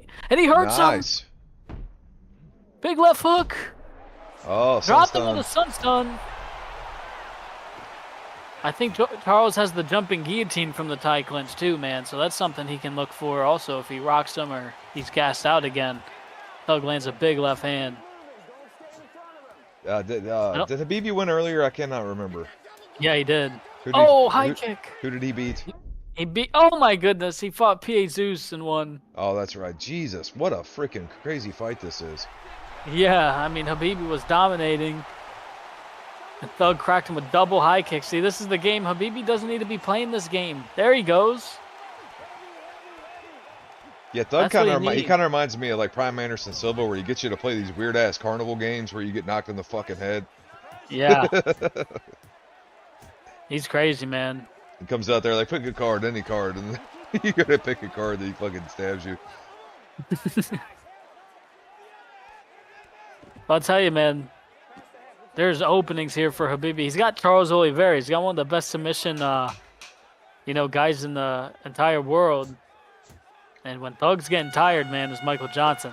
Habibi's got to capitalize with a submission attempt because Playing around in that pocket with him, Frank, is dangerous, man. That's Thug's world. Right. Who do you think won that? I think Habibi still won the round. Thug had a really good comeback hurting him, but I think Habibi dictated most of the round. Here's the high kick he ran into. Oh, the lazy boy. But that's what the Habibi needs, man. There's so many submission options with Charles, too. And Pretty sure he has the jumping rear naked as well. I love that Habibi's a fucking action fighter now. Like, he was the furthest fucking thing from an action fighter last season. Yeah. Well, you can tell from that fight with PJ earlier and this fight now. I mean, he's making strides. He's getting a lot better. Oh my runs into God. high kick. And look at Thug does not want to play into that game. That should tell Habibi all he needs to know on where he needs to take this fight. Oh. Yeah, this is dangerous. Oh, that was almost it. Back. And Thug shoots. I think that was for positioning. Probably. Habibi on his own attempt. I mean, even if he doesn't have Thug completely gassed or rocked, he's going to have good bars on just about everything with Charles Oliveira. If I'm Thug, I'm letting go of this. Here he goes. He shoots a takedown off of it. Almost got him to the cage. Did it a little early. We see so many people like trying that from just a little bit too far.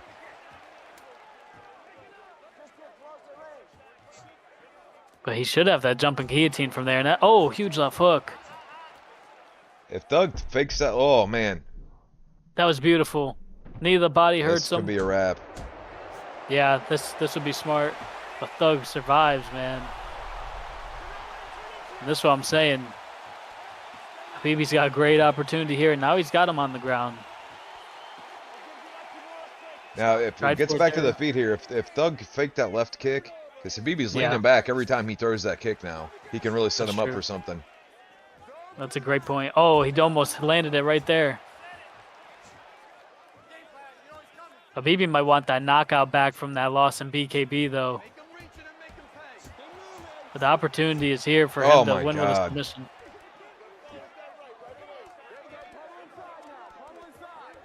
Oh, boy. Thug is tired, though. That was very slow knee, man. Oh, my God. Oh. So Habibi tired. got to go capitalize. Big knee. He's got to stop throwing. He's got to go that tie clinch, man. I'm telling you, that jumping guillotine while he's gassed, it's game over. That bar is going to be gigantic.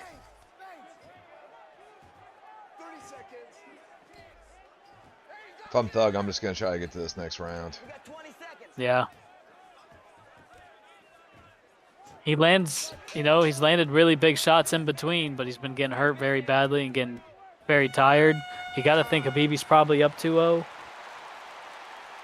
At best, it's 1-1, right? Yeah, I don't know, man, because Thug rocked him early in this fight too, though, didn't he? I mean, I'm sorry, early in this round. So, I mean, they're both rocking each other. I don't know if I'd feel confident if I'm Habibi that I've got this in the bag. I agree. But he's playing into Thug's game when he's standing up with him and trading these big shots. He should be drawing out shots, you know what I mean? Yeah, I 1000% agree. Why did you get the submission specialist to go in there and brawl? And it could just be, like we said, because he lost that BKB fight. Look at this knee, though, from Habibi. That was beautiful. That is a smart tactic against people that do all that head bobbing shit. Yeah. And it was smart for him to go for the sun stun as well. Thugatron was not used to that technique. There's a major counter for the sun stun, too, by the way. Come on, let's do it. But it's a smart tactic. The counter for the sun stun's a takedown. And even if Thug took him down, Habibi could hunt a submission off his back. Right. He tried for one submission attempt. I did see one that he went for. And that's a big takedown. That was a great takedown for Habibi. Early in the round. The question is, can he use the right transitions and time them effectively to set up a finish here on the ground? Yeah, Thug's not a big reversal guy or anything that I'm aware of. No, I mean, this is very cookie cutter right here on the ground, and Habibi's got him in trouble. Smart elbows here. Wrist control. Game plan, buddy. Watch for him to grab your leg. This is good stuff from Habib. He's controlling well. And Thug might have to give up the back here. Thug is tired. He gives up the back. I think this is the time for it, Frank. We'll see if Habibi goes for it.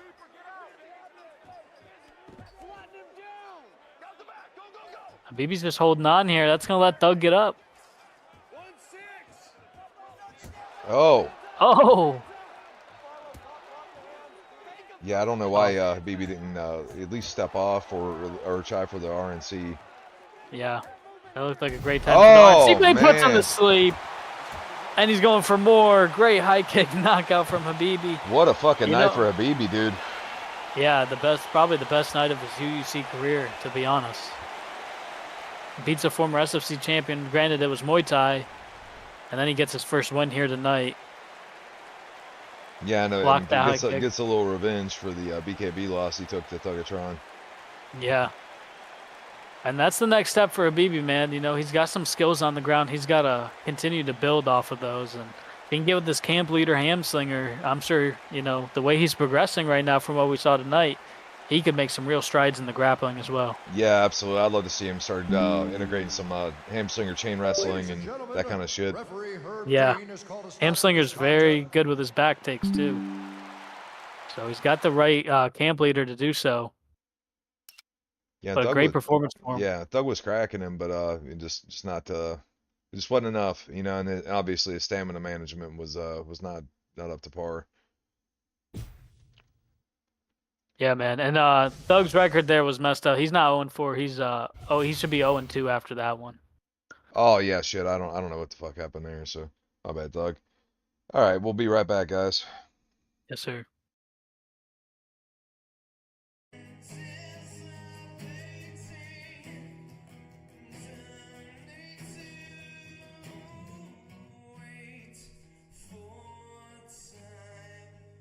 time to come and take me away from all of this. I could not prepare. I could not prepare.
Yes. All right, here we go. We got BKB action back in your life, folks. Then we got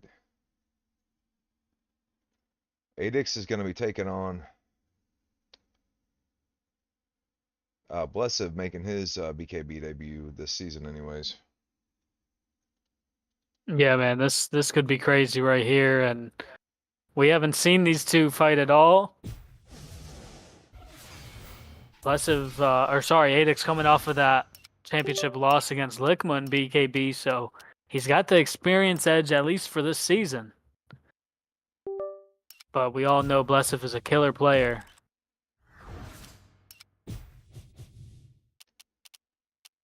Yeah, this is a real good test for Adix. Was it a fluke that he got to the top, or is he gonna cement himself for somebody that belongs there? Yeah, and this is like we said earlier on the card, man. This is a fight that Adix asked for, and Bless is going Anthony Johnson. That's a problem right there. That's a problem. He's gonna make Adix earn it. Yeah, absolutely, because Anthony Rumble Johnson hits hard. He was hovering over JDM. JDM actually got a really nice buff, but he goes with Anderson Silva. I don't know if I like that against Blessive. And BKB, I don't know, but we're going to find out right here. All depends on what you can do with him, you know. Bless have seen everything, you know. It's gonna be real hard to like. Oh, I'm gonna catch him with some kind of fancy shit or whatever. Maybe. Yeah. Adix does have some really good basic combinations with his boxing that helped him get these 2 wins that we've seen this season.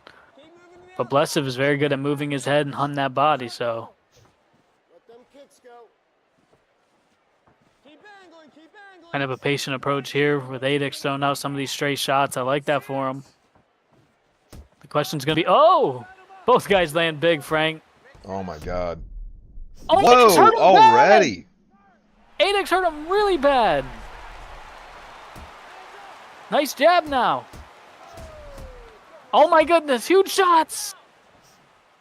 I think Blessive's learning this Adix kid can box. Oh my goodness. Oh He shit. hurts him back. Blessive's pissed, man.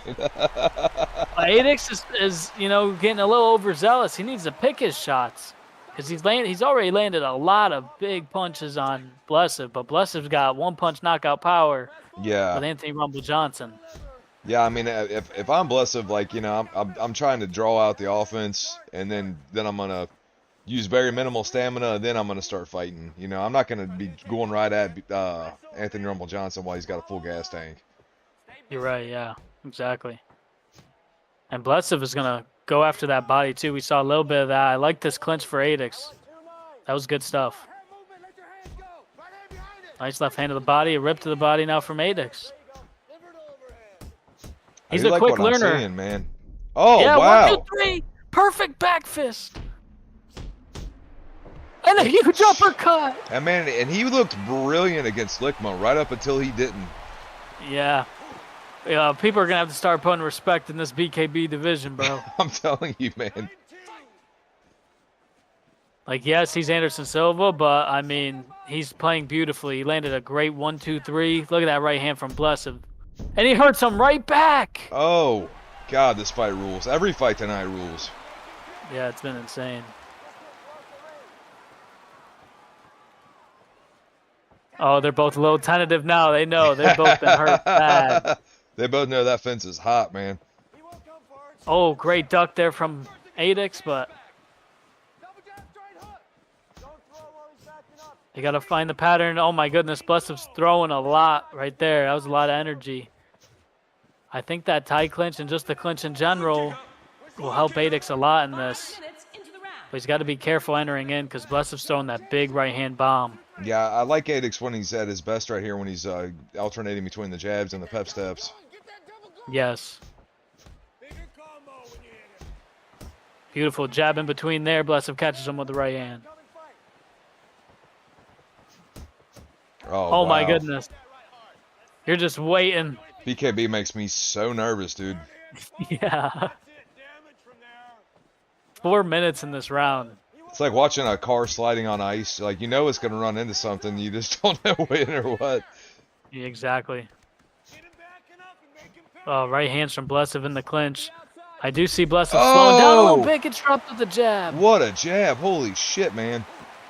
These guys have been taunting each other, too. They both want this win bad.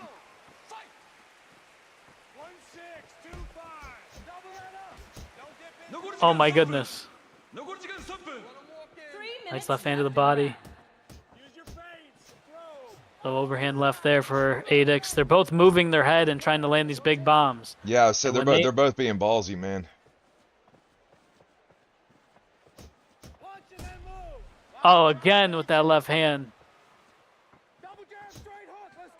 Adix has made some really good reads in this fight that early on to me it looked like Blessive was going to come out and land some really big shots, and they both did. Oh, and then this could be it, man. Oh my gosh, both guys have been hurt countless times. Blessive's a little tired though. Yeah, if I'm Blessive, I'd like to see Ace get back to touching that body, man. Yeah. He's headhunting just a little bit too much. There's a good right hook. That's the thing. He's got to time it right. He can't exchange in there with Bless like that. every time that Blesses hurt him was kind of an exchange that Adix didn't need to go into. Oh no! Oh my Oh goodness! my He got God! it done though! Wow! Knocks out Blessive cold. Holy shit! A nasty lead hook into the back fist.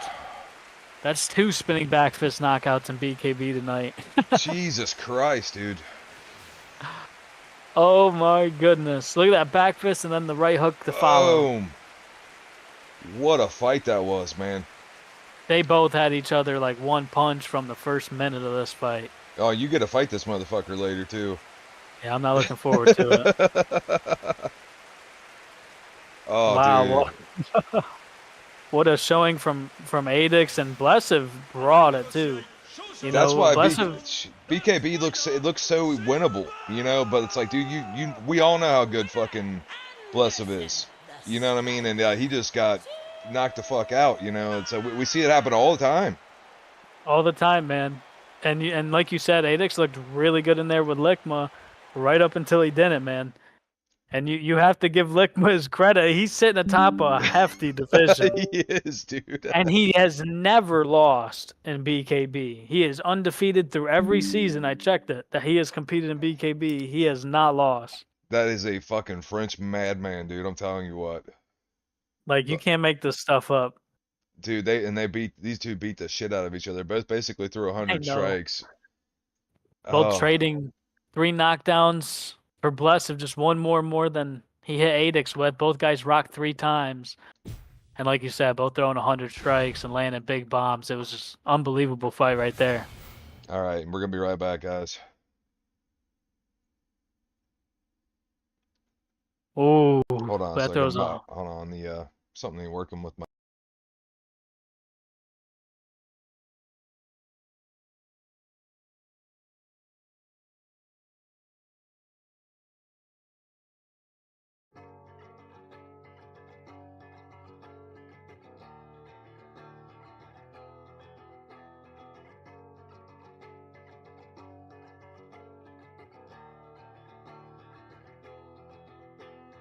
Time will tell if we can make it through the darkness. I bring on to us, and I can't tell you how I feel inside. I'm too wrapped up in myself to show you anything but the anger I feel towards the world and what the world has done to me.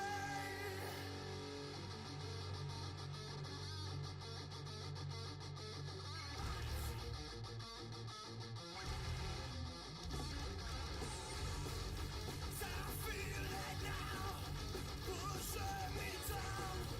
I can't release for all the fear locked up inside. Never let go to the war within. The torture inside keeps bringing me down till I'm running from you. It keeps pulling me into the vein.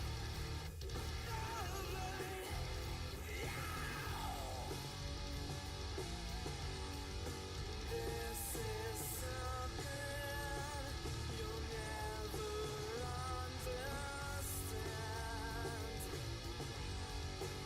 God, I feel so worthless.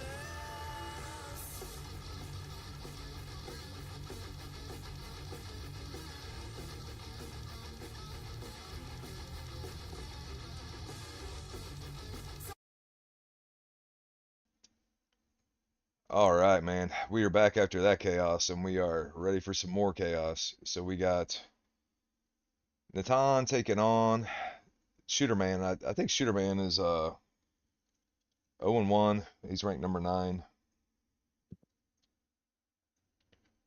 Yeah. His only loss coming to Rivera. Yeah, and it was a very, very close fight as well.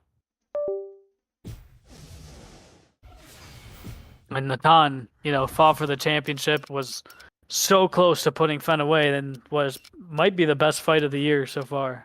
or the season.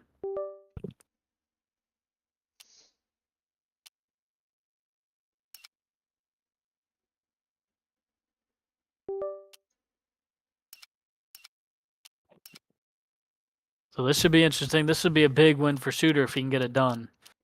Yeah, you know, and I still want to see Split versus Natan one day. That's kind of like my John Jones versus Tom Aspinall fight for me, but I've wanted to see it for a long time. But this fight is definitely intriguing too, because Shooter Man is really looked great, man. I got to spar with him a lot recently. He's really leveling up. Yeah, absolutely. He's been doing a lot better. He's sparring a lot more too. I think he's only available for Sundays, and he goes Dan Henderson, Natan going to the Anderson Silva. Matter of fact, I spar with both of these guys a lot, and I think they're both pretty evenly matched. Yeah, I agree. This man is a Muay Thai and Jiu-Jitsu. And now, fighting out of the red I corner. think a big difference is Shooter Man is willing to mix it up in the clinch more. Are you ready to fight? Are you I agree. Yeah. Come on, let's do it.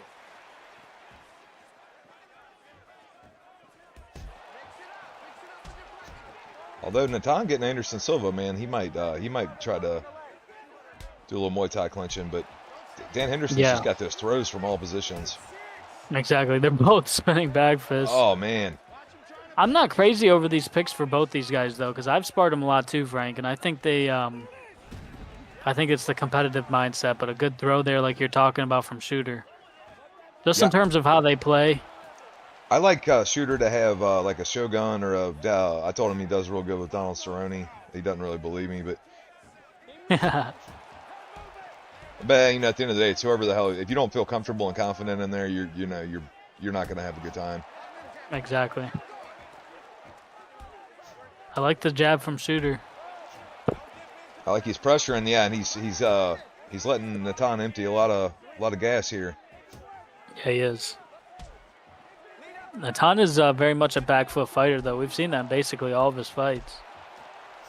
Which would make a fight with Spliff interesting, because Spliff is kind of also a back foot fighter. Yeah, both of them are very creative with their setups. You know, when versus a guy like Fent, where Fent's whole thing is he's just gonna pressure you and wear the fuck on you and just drag you into hell. Kind of Yep. similar to how Ant does. He doesn't care if it looks pretty at all. Exactly. Oh, big right hand from Shooter. That's that H-bomb. We have seen Great footwork. we've seen Natan be weak historically against pressure, against clinching, and against leg kicks. You know, we've kind of seen him losing those fashions. Right.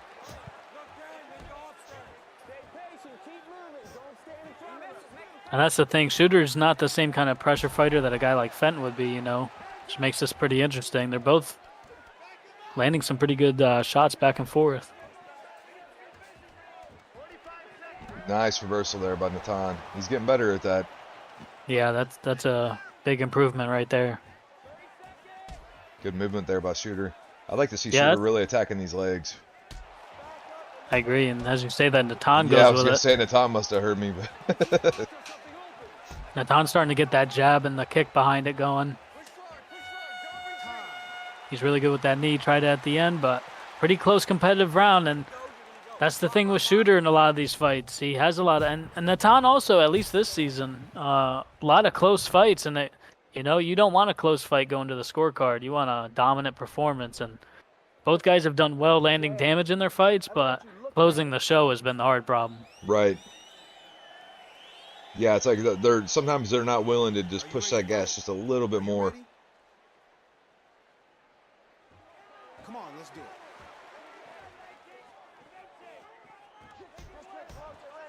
But you mentioned the low kicks for Shooter. I like the low kick for Natan after his jab.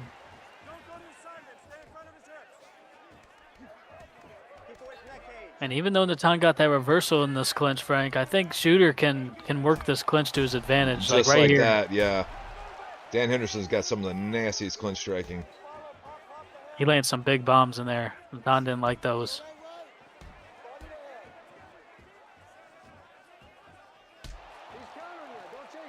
I just saw an H-bomb Oh, there.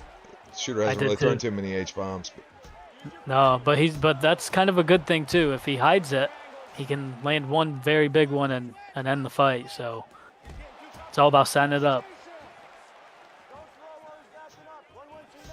Yeah, so I'd like to see him mix up some pep steps to that way he won't know if you're going to go to the body or then that H-bomb will have a higher chance of landing.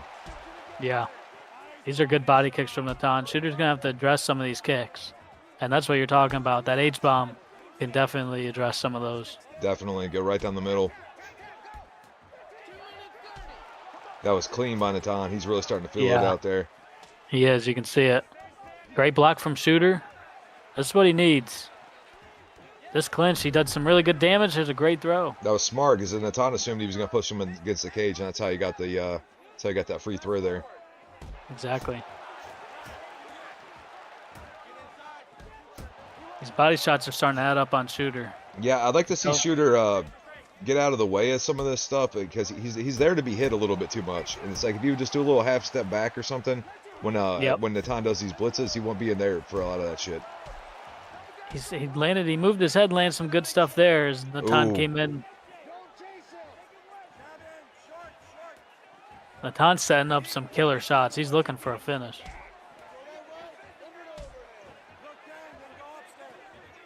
Oh, man. Oh, you saw the way he feinted it. Yeah, and I thought Shooter was going to get the block and do an H-bomb, but he'd set that up perfectly. And you know what else we haven't seen? We haven't seen the flying knee yet, and he's looking for it now. You could tell. Yeah. Just don't think that Tom forgot that Anderson Silva's got a flying knee. I promise you he didn't. There it is. Yeah, there was. And, man, it could be 1-1 or Natan could be up 2-0, but if I was either guy, I'd be hunting for a big finish if I'm Shooter, and same thing for Natan, man. He's lost some close ones himself. Yeah, and I think Shooter's really going to have to he's going to have to get a little bit closer distance, man. Like he's just going to have to do it through intelligent blocking and really get to a position where he can actually set up a spinning back fist or something that's going to knock his lights out. I agree. See right here, this was a good right-hand counter attempt from Shooter. He did the right thing, just didn't have the range on that one. Yeah, look at that feint. It's too late to get started on to win a technical striking match, so he's going to just have to go in there and get nasty. Remember, defense and offense at the same time. Okay, split that off. Which I do think if Shooter would have got a little more nimble character, he might have had a chance at the technical striking match. But I don't think Dan Henderson's the character to get it done against Anderson Silva. I agree. Come on, let's do it.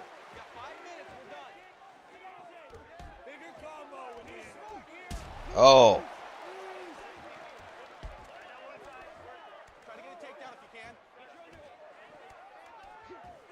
Wizard throw. I wonder if Natan knows about it.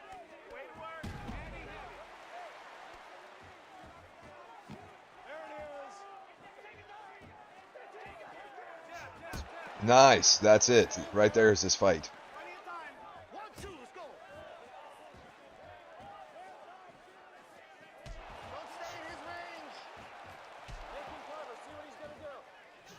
Oh, that was a nice setup. Yeah, I think I'm back now. I was lagging out heavy. I don't know what happened. Yeah, you started getting a little gargly, and then we lost you. What did I miss? I missed 2 minutes of this one. Shooter Man's been doing what I said. He's landed a couple things. Landed an H-bomb. He got real close with a spinning back fist, but he's just kind of wading in, using little micro movements. And just little bitty feints like that. Yeah, this is a Shooter Man fight right here, man. Exactly. That little feint definitely opened up that back fist. And that's what Natan hit him with. He feinted that high kick beautifully and landed it. Oh, man, I can't believe that didn't work. Oh, that was a big output from Shooter, and that body's hurt. You can see it. Yep. The tie whip here. Oh, hurt him bad. Oh, man. He kept the clinch. It looked like he grabbed him right back. Oh, this is bad news for Shooter. The Shooter's got to get out of this. And Natan didn't use that tie whip all fight, man. He used it at the right time. Because now Shooter's having to answer to it, and he's already tired and hurt. Well, you know he learned something in those Fent fights, because look what he's doing. Yep. Oh, that's it. Oh my man. goodness. Beautiful Muay Thai knees from Natan. And he's going to keep that spot at the top of the rankings. So, man, Shooter looked like he was making the right adjustments. Just Natan got him right there. Yeah, you know he wants to get another crack at the at Fent, man. He's definitely learning from his mistakes. Yeah, he is. Look at this knee. Boom. Beautiful knockout for Natan. Great fight. Yeah, and huge thanks to Shooter for taking that fight. You know, it was a last minute thing. Shooter's another one of them guys, man. Him and Tommy, you know, like they very rarely ever get to actually sign up, but when they do come, it's always a lot of fun to have them. But they're kind of at a disadvantage with that. Ladies and Yeah, you're right. gentlemen,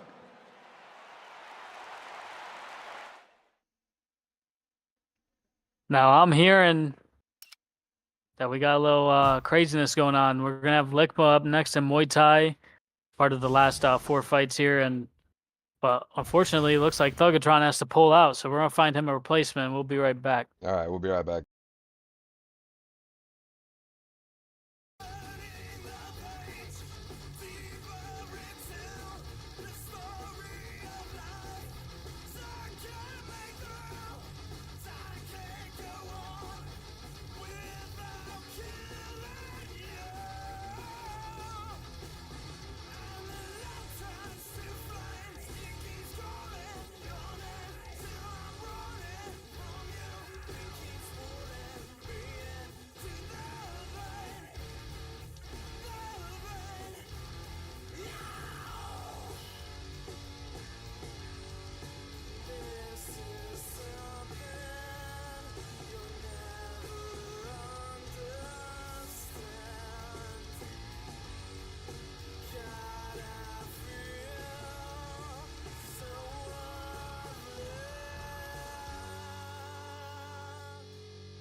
All right, and we are back, and we are gonna go right into because Shooterman, or I'm sorry, what's his name is not able to make it. Thugatron's not able to make it, so we're gonna just scrap the fight with him and Likma, and we're gonna go right into Pimp taking on Adix in a MMA match.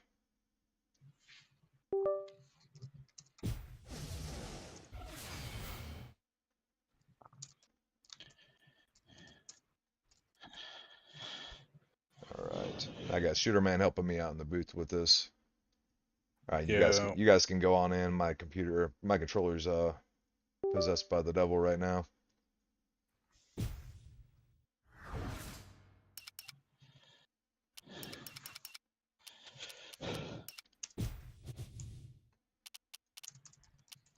Yeah. What are your thoughts on this fight, Shooter Man? Let me see. It's Pimp versus Adix. I've never played much Adix, so I see clips of him here and there. Kind of just like good all around the board, but excellent at nothing. I think he's got decent like mid-range stand-up, not necessarily like pocket striking. If he's willing to walk Pimp down, he's probably gonna have some results. Pimp's a little too formulaic for his own good a lot of the time. He doesn't like deal with he can defend against pressure, but he definitely you can see him thinking of a sequence and cut him off when he's fighting. It's a bantamweight collision. But he is picking Batista though, so it might be a lot different. I don't know how good his sub stat is, and Pimp's been going for a lot of subs recently.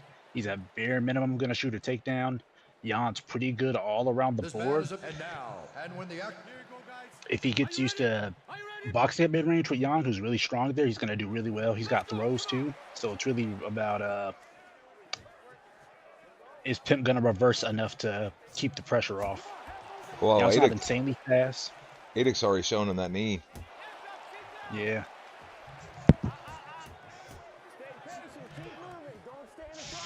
He's looking for some. He's looking for those head hooks. He might have a throw from. I think Jan's got a throw from here, but well, at least I know he does from single collar, but he's pressed against the cage, can't really use it.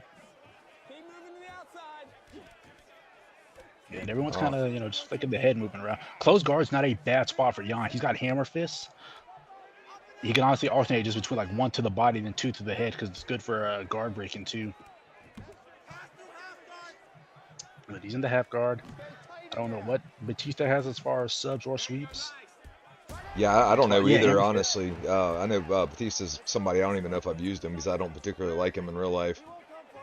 Okay, he's got a Oh! straight cross overhand on the inside. Honestly, I tell him to quit going to half guard and just beat him up in close guard for a bit, just because he does have hammer fists. I know it's not. I don't think you get dominant position time for it. I don't think, but it's really good for damage. And damage rules all in a lot of these matches. Yeah, that's a very good point. Yeah, and he is going all in on the intercept knees here. I think he should have. Yeah, I was gonna say because he's got Nakamura's clinch. So he's got basically a throw from everywhere that is in the back. Press him against the cage, or honestly just suplex him still at this point. He's got a hip throw. Yeah, nice. Jan's full mount isn't bad either. Obviously, most dominant position you can acquire, but he's got like fast punches from there. Not like he's not like throwing like sledgehammers like Hendo or anything, but they're really crisp. They go straight down the middle. Nice outside leg kick. Pimp looking for a left hook, eats a 1-2, and then a 3 to the body. Yeah, I like that Pimp's starting to work this body a little bit. He just has to get his hands back to his chin. Yeah. Nice sloppy overhand on the inside. Jan, Adix digging to the body. He hit two left hooks and flowed his right in. Sometimes the range is really hard to get on him. I think it's all based on arc and how like lean your guy is overall, but you can throw one shot that'll lean it just enough for the other. That's first round Adix to me. Yeah, I'd say you have to give it to Adix, right? He dropped him. Even with that, like, I mean, he held top position. He didn't do the craziest amount of damage there. He got a nice hammer in and close guard, though. Pip didn't do bad, but he didn't, I don't think enough to keep him that round. Unless it's a draw round, but those are pretty rare. Yeah, they're incredibly rare. Nice step in jab. One thing I noticed Jan's got Adix likes to dip off on, he likes to throw a combination and dip off. So when Pimp's firing back to the head, he's not there. Like if Pimp starts his combinations with the body shot, he might have a little bit more luck.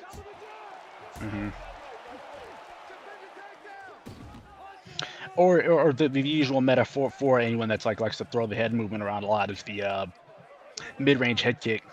Right. As long as they're not like a really long guy like a Sova or like Israel, who's like can punch as far as most guys can kick, you're probably fine. Yeah, like I said, I don't even know if Batista's got head kicks. I assume he probably does, but oh, that's big. Suplex into side control. Nice punch, maybe an elbow. Tagged him on the forehead. He's gonna go to full mount Pimp.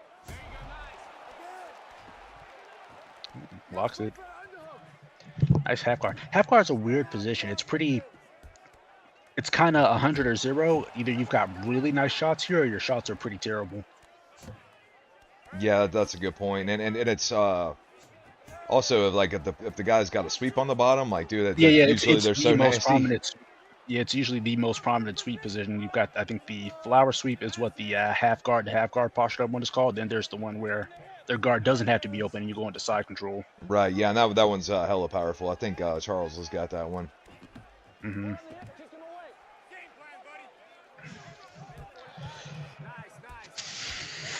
But I mean, it works for some guys. Like two hooks from Pim, but he's putting the pressure on now.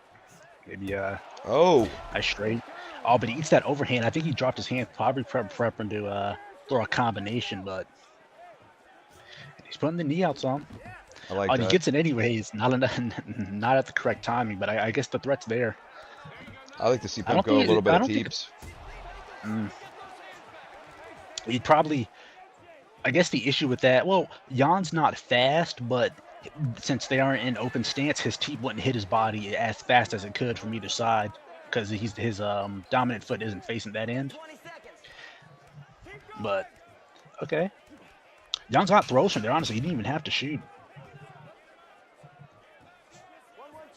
Oh, Nice. Oh, you got to say the wobble's pretty bad there. You might have got a rock if you can follow up.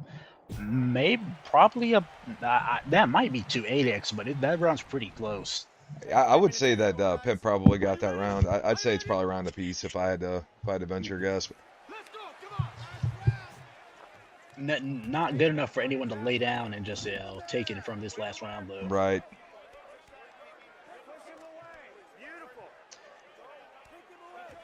Yep, body to hammer fist is what I'd rip here. I don't know if hammer fists are the fastest close guard shot. Yeah, that was a nice little leg kick feint to the overhand. Hammer fists are my favorites for disrupting sweeps. Yeah, they seem like they've got the most like brunt power outside of like the maybe like the overhands and like Hendo throws from close guard. Right. Guys like him. Yeah, and they're hard as hell to land those because they're so telegraphed. Yeah. The fast it's hammer. like I'll take the fast hammer fist any day.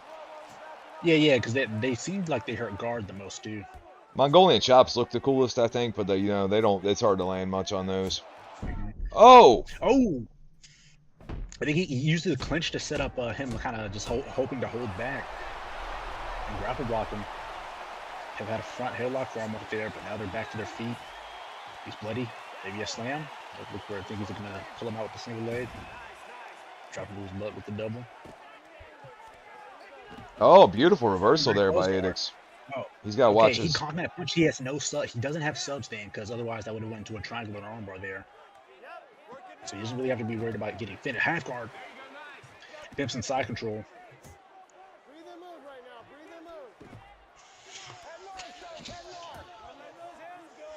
Nice shots from the top.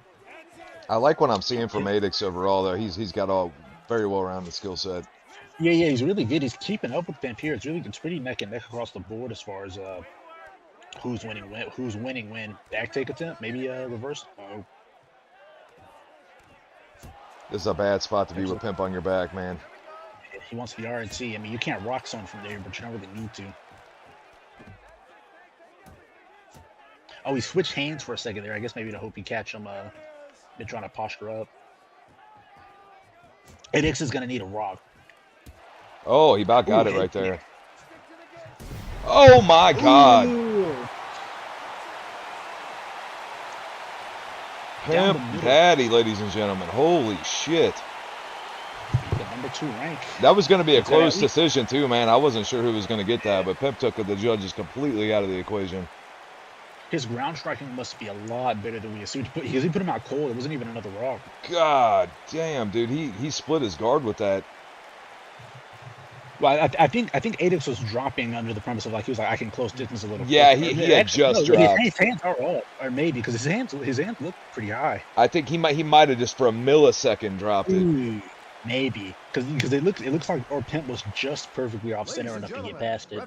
I mean, dude, I throw a lot of straight rights, so do you, man, and like that's I don't know if I've ever thrown one that clean before. 36 seconds of the third round. Yeah. Declaring the winner by That was a great fight. Good, great test for Adix, man, because I mean he hung right in there up until the 24 seconds left, and that would have been a close decision, but Pimp showing he's a bad motherfucker. That I would have probably leaned for him to be taken, but I mean that last round could have went to Pimp anyways because the rock. But I mean they were fighting. It was even. It was like back to back. Like no one really. Let's see the stats here. Okay, his head was a lot higher. The ground striking must be a lot higher than we assumed. Yeah, that's a good point because he didn't establish that 94, much damage off that one strike. Mm-hmm. And I guess that would flow into the fact of when he did get a rocket move into side control, he had about 3 punches that those might go like 6, 8, then right down to maybe like 6 again, as far as rock damage. Well, all right, man. Hell of a fight. And when we come back, I believe we're at co-main event time, so we're gonna take a short break. We'll be right back.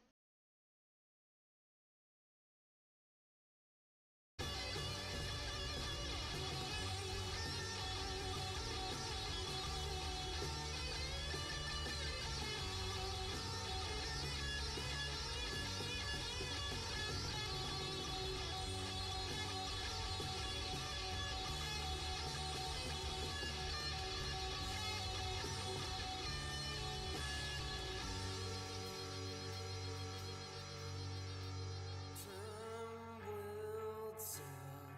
Now that we've reached the end, and I have given in to war within.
All right, man. We're back, and it is co-main event time, guys. 5-round co-main event, and we got Job is number 4 ranked, taking on the baddest man in France, Lickma, who's ranked number 5. And dude, Job's looked nothing short of amazing this season, and Lickma's had a couple ups and downs. But in fairness to Lickma, even the fights he's lost, I believe he kind of took last second. So and the fights he's won, I know he's taken out. I think he might have beat 2 former champs already this season. Yeah, he's done amazing and looked really good in his last bunch of outings. I think the other night he had 2 big wins. And Job being 2-0, Job's been barking for a title shot, but you had to give it to Jester and Riveria tonight for just the way they they went 3-0 early on. They kind of earned that spot. Right. Well, and also we didn't think Job was even gonna make it to this card, so Yeah, that too. And but both these guys have been working their way up, and Lickman's got a real chance. Yeah, Lickman was able to beat Homelander last outing. We saw how good he looked earlier in the card. Right. And that's a big opportunity for both guys. I'm kind of intrigued by a Vanderlei pick for Job. That's pretty interesting. He might be bluffing. He might be. I would think he would go a guy with a good jiu-jitsu game. But Lickma, you know, he was looking at Dan Henderson, looking at Alex. Lickma likes hard punchers. That's definitely for sure. He does. He likes to put knuckles to chin. And he likes knees, too. He does. So, yeah, this is a 5-round #1 contender. He goes Yoel. I love it. Yoel versus Vanderlei. This is going to get crazy. Man, I wonder what we're going to see from Job. He might be working a new strategy or something over Yeah, in Emerald maybe. Tree. Maybe looking for some clinch techniques against Lickma, maybe. I mean, we're seeing a lot of clinching in general in every discipline right now. Yeah. Clinch has definitely become a much bigger part of the game than it was in previous seasons. This man, and now, It's crazy. We talk about this off stream sometimes, how it's just like the techniques change all the time. Right. Same shit as happens in real life, you know. Oh man. Oh my goodness. And he doesn't learn. Nobody learns from Lickma. He lands the big right. And look at this. He gets the double unders. Oh. Big reversal for Job. Yeah, Lickma is not your friend. He's your big French enemy. Yeah, he is. He gives up the back to go back to the mount and now get half guard. I really like that from Lickma. That's just good shrimping. He's gonna get reversed if he keeps with the same kind of pattern. Yeah, I don't think he meant to do that.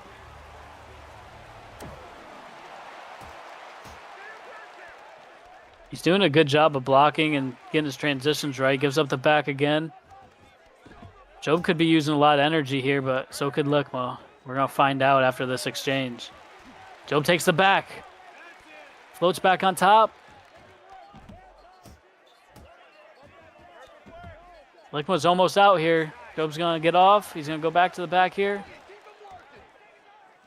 Man, if Lickman gets on top of him, it's gonna be brutal. Yeah, this was a good job from Lickma to get his guard back, man. And he's back to his feet. Oh. He shoots. Oh my goodness. Lickma's bringing out new tools. Stuffs it. Oh, he was about to unload a big bomb, but Job got that full guard back. This is very interesting. I didn't expect Job to wrestle as much with Vanderlei. Both guys missed the reversal. Man, there's the reversal game with Job is just about as good as it gets. Yeah. Very good reversal game. There he goes again. But this kind of pace is grueling. Here's the knees. Lickman's going to have to block one of them and get back, but I think Job's up just because of the damage in these. Oh, there it is. Now, Lickma with hammer fist.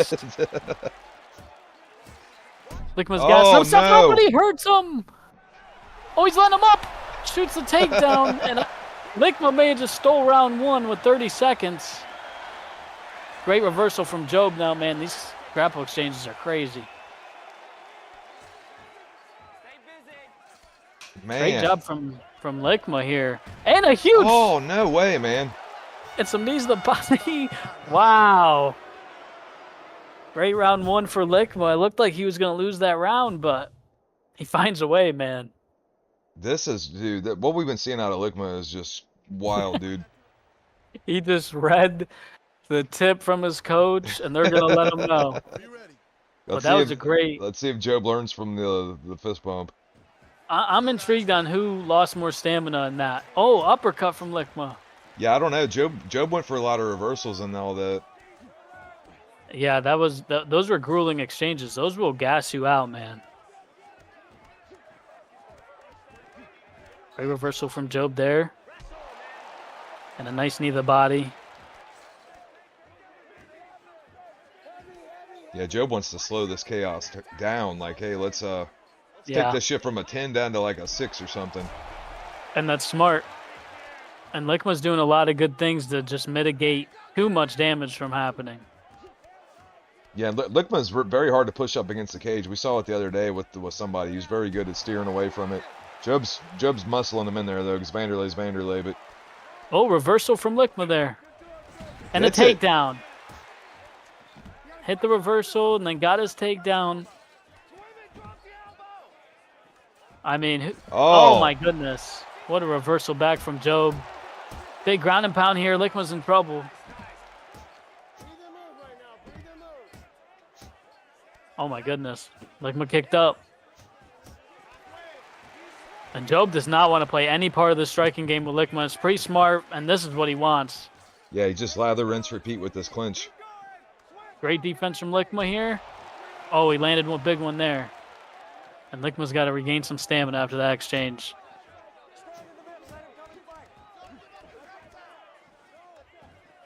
Good defense here from Lickma. Takes Job's back. Landed a pretty big knee to the shoulder. Oh. Oh my goodness. Job stuffs that one.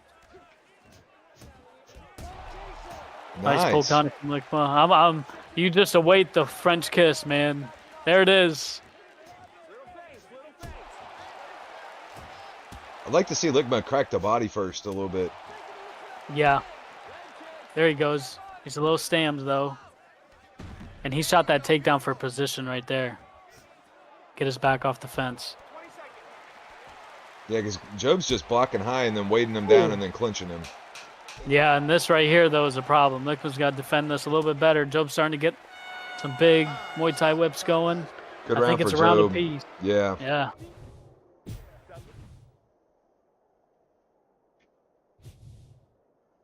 Job's starting to do, and they're giving him advice on that, and that Muay Thai. Look, he's going to read it, and he's going to do it.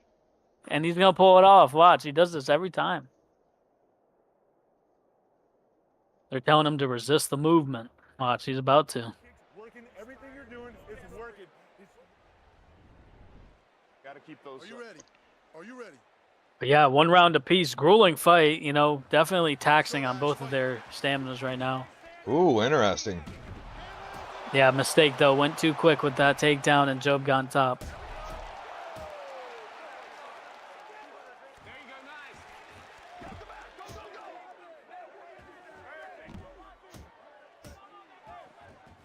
Lickma's back up. That was a lot of energy from Job, though, too, right there. I mean, There it is. nice body shots. That's exactly Ripping what I was his body saying he should apart. do, man.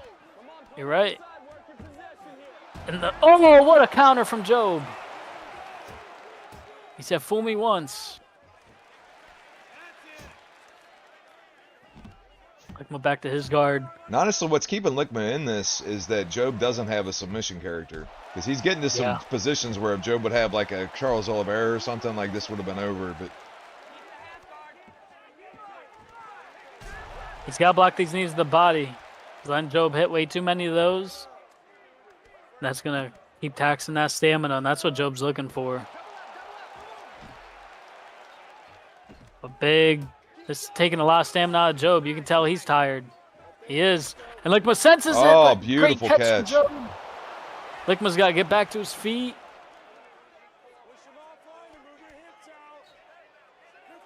Job's tired. He's very tired. You can see it. Oh, but he can't be eating these. Lickma's back up. Job's still gassed. Lickma might set him up for something big, though, after landing those body shots himself, but good takedown from Job. I'm surprised how much Job's been able to get done with the takedown having Vanderlei against Yoel Romero. Oh. Yeah. Now a flying knee, landed a high kick. Lickma's got to stay out of this. This is bad news. This is really bad for Lickma here. Oh, Job's looking great with Vanderlei. Really bad news for Lickma. Oh. Oh, big left hand. Oh, boy. High kick hurts him. And a takedown for Lickma. He's going to hold on this round, it seems. He's still trying to swing them hammer fists. I wouldn't have been shocked if he got a rock at the last second like he always does. Yeah. Well, I got it up 2-1 for Job right now, but I want 4s and 5s. I know I'm not counting out Lickma. No, man, we've seen him out and then just flip the script and put somebody away.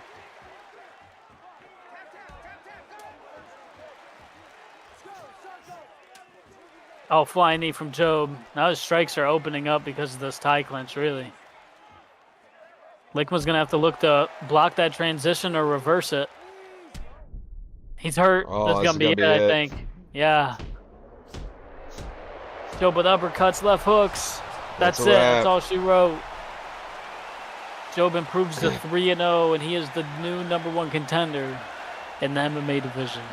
Dude, it's wild. We got 3 different guys that are 3-0 this season. Yeah. Actually, now we got 4 counting you, right? Oh, yeah, 4 now.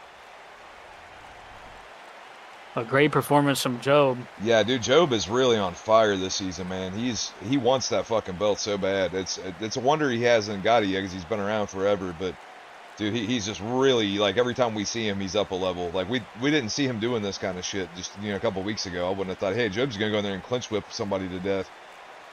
Yeah, absolutely.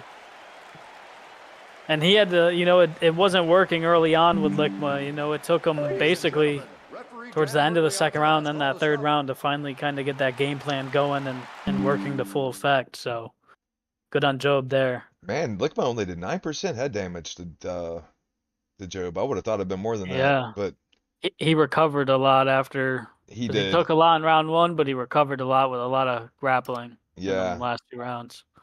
Yeah, congrats to Job, man. Punching his ticket for a title shot. Yeah, he's going to be fighting the winner of this main event. And with that, we are going to be right back with the main event of the evening, folks.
Got him muted. Sorry about that. We were muted, guys. But yeah, so reset what you were saying, Pimp. I was saying Riveria and Jester both part of the same team. They got to fight like you have to square off on the wrestling team for varsity, man. You got 2 guys in the same weight class on the same team, but only one guy is going to hold that crown, and these 2 are about to do that here. Yeah, like back in the day I had to Whitey Bands and I were on the same team in SFC, and I was champ, and we were in the same camp, and well, I didn't mind it at all because I was like, dude, either way, even if he beats my ass, our camp's gonna retain the belt. So I was all about it. Yeah. And they both know they got the Emerald Tree leader and Job coming up next. So they can build off of this, whoever ends up winning this, and formulate a game plan for what they just saw with Job. Yeah, that's a really good point. And they get the lightweight division here. And we honestly, we don't know these fighters that well, you know. I mean, we've seen them, No. we've only seen them fight a couple of times, you know. So, I mean, people like Hemoth and Job and people like that, like we know their shit pretty well, but I don't know the ceiling on either of these guys. I don't know if any of them has like a glaring weakness that we just haven't seen. Yeah. I know from what I've seen, they're very capable. I mean, we know how good Adix is, and Rivera kind of made it look easy. Right. And I know how good Zach Shark is, and it wasn't necessarily easy, but Jester got it done. Yeah, you're absolutely right, man. And that's the thing. We've never really had a situation like this. You know, we've been here over a year, and we haven't had a situation where there's a vacant title, and the two next guys in line are brand new to the season, and they're on the same team, and they're both undefeated. It's very foreign. Yeah, and we got some meta picks here, man. We got Rivera's going Islam, and we got Charles for Jester. Yeah, the Islam is a very good character. He's got a lot of got really good striking, obviously really good grappling and wrestling. And Oliveira, of course, really good jiu-jitsu character and has some pretty nice striking himself with long-range attacks. This is going to be pretty interesting here, man. It looks like Jester may be trying to counter that wrestling with some jiu-jitsu. So we'll see if the fight goes there. Here we go. We're crowning a new champion right here. Of course, a mutual respect. I like the teeps. Yeah, even though he's missing them, right? He's getting the range right now, and he's putting something in Jester's head. Landed some good body shots there and an overhand. Ooh, that overhand is nasty. So is that hook. And comes back with a tee, a body shot, now left hook. The one thing with Rivera that I have noticed is sometimes he puts out a high pace, and if he gets a little bit in trouble, Jester throws up that submission. It could be all she wrote. Yeah, that's a really good point. One thing I noticed about Jester is he really likes that fake takedown animation, and it's great and all. Like, but man, against a skilled player, you can definitely get your head taken off. Yeah, you can. Oh, nice right hand. Good right hand counter from Jester. I like that he initiated the clinch now and got the takedown. Nice.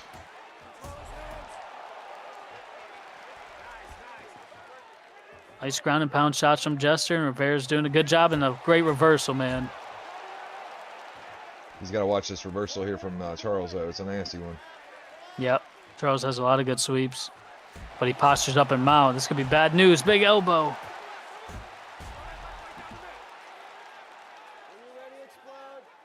It'll be interesting to see how Jester kind of chooses to defend this.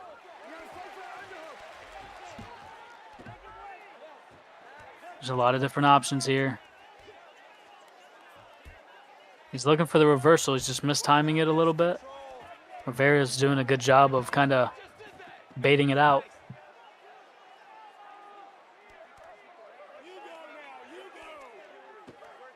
Good delays on their transition. I mean, you watch them fight and you'd think they've been here forever. Right. Yeah, they're both being very patient. Rivera's being really patient on top. Yeah, you like to see that. And Jester's doing a great job, though, of not taking a lot of damage, though, either. Now he's looking for rubber guard. I like that. Yeah, we saw that in the Zach fight, man. Like, Zach was able to take him down in the first couple rounds, but he wasn't really able to just tee off on him or anything. Yeah. And then, like, towards the last round, he wasn't really able to take him down at all because he kind of gassed himself a little bit. Yeah, Jester made some good adjustments in that Zach fight, and I'll tell you what, I like that he threw up that Kimura at the end of the round. He knows he's not going to get it, but he got to look at what that sub bar looks like at the end of the round, and on a basic Kimura, it was a pretty decent bar. Right. Well, it's also smart too. Say you got 15 seconds left in the round. It's like you could run the risk of catching a ground and pound elbow that'll knock you out. Or I'll just Yep. grab this Kimura, finish out the round in relative no danger. Exactly. Oh, nice body shots now from Jester. Rivera's Bavaria. really bringing that knee up. He is. Oh, Jester starting to crack him. He lands the French kiss. Oh! They're starting to swing now, man. Both guys trade some big bombs in that exchange. I think Jester's going to keep looking for a submission too, man. After going for that Kimura and he was looking for rubber guard, seems like he likes to play that jiu-jitsu game. Yeah, and Rivera's getting a little overzealous with the pre-denies there, and he got cracked in the head for it. He did. But this was smart. He could tell the momentum was shifting in Jester's favor, so he takes him down. Now it's on Jester to change positions.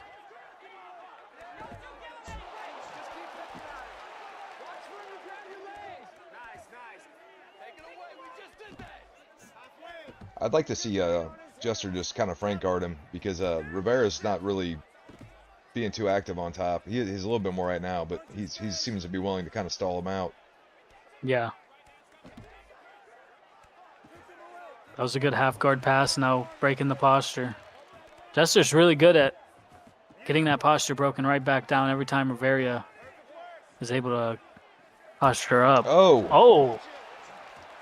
Yeah, his bottom game reminds me a lot of Blessum's kind of. Like, he's not like super attack heavy off the bottom, but he's like almost impossible to hold down.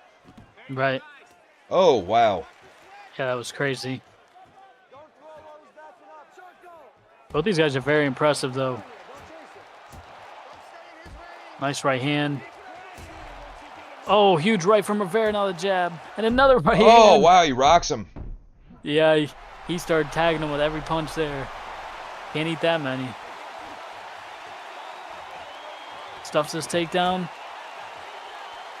Jester's back to his feet. Just missed that right hand. He's leaping with these hooks. Into the tie clinch. Oh, elbow. big bows. Oh, man, these guys are going after him, man. The old Spanish archer, elbow. They got to give Rivera that second round. The first round was pretty closely contested. Still 3 rounds to go in this main event here. Yeah, and Jester was landing on him big right before that happened, man. They just got in these wild exchange, and Rivera got the rock. Here you go, guys. Are you ready? Are you ready? Let's go. Come on. Oh! Yeah, nice right hand. Jab right back and a left hook. Oh, and a man. overhand. This might could be be it. it. He's so great at just capitalizing, hurting guys, and finishing them, man. That's exactly what he did to Adix. He kept clipping them with these big punches.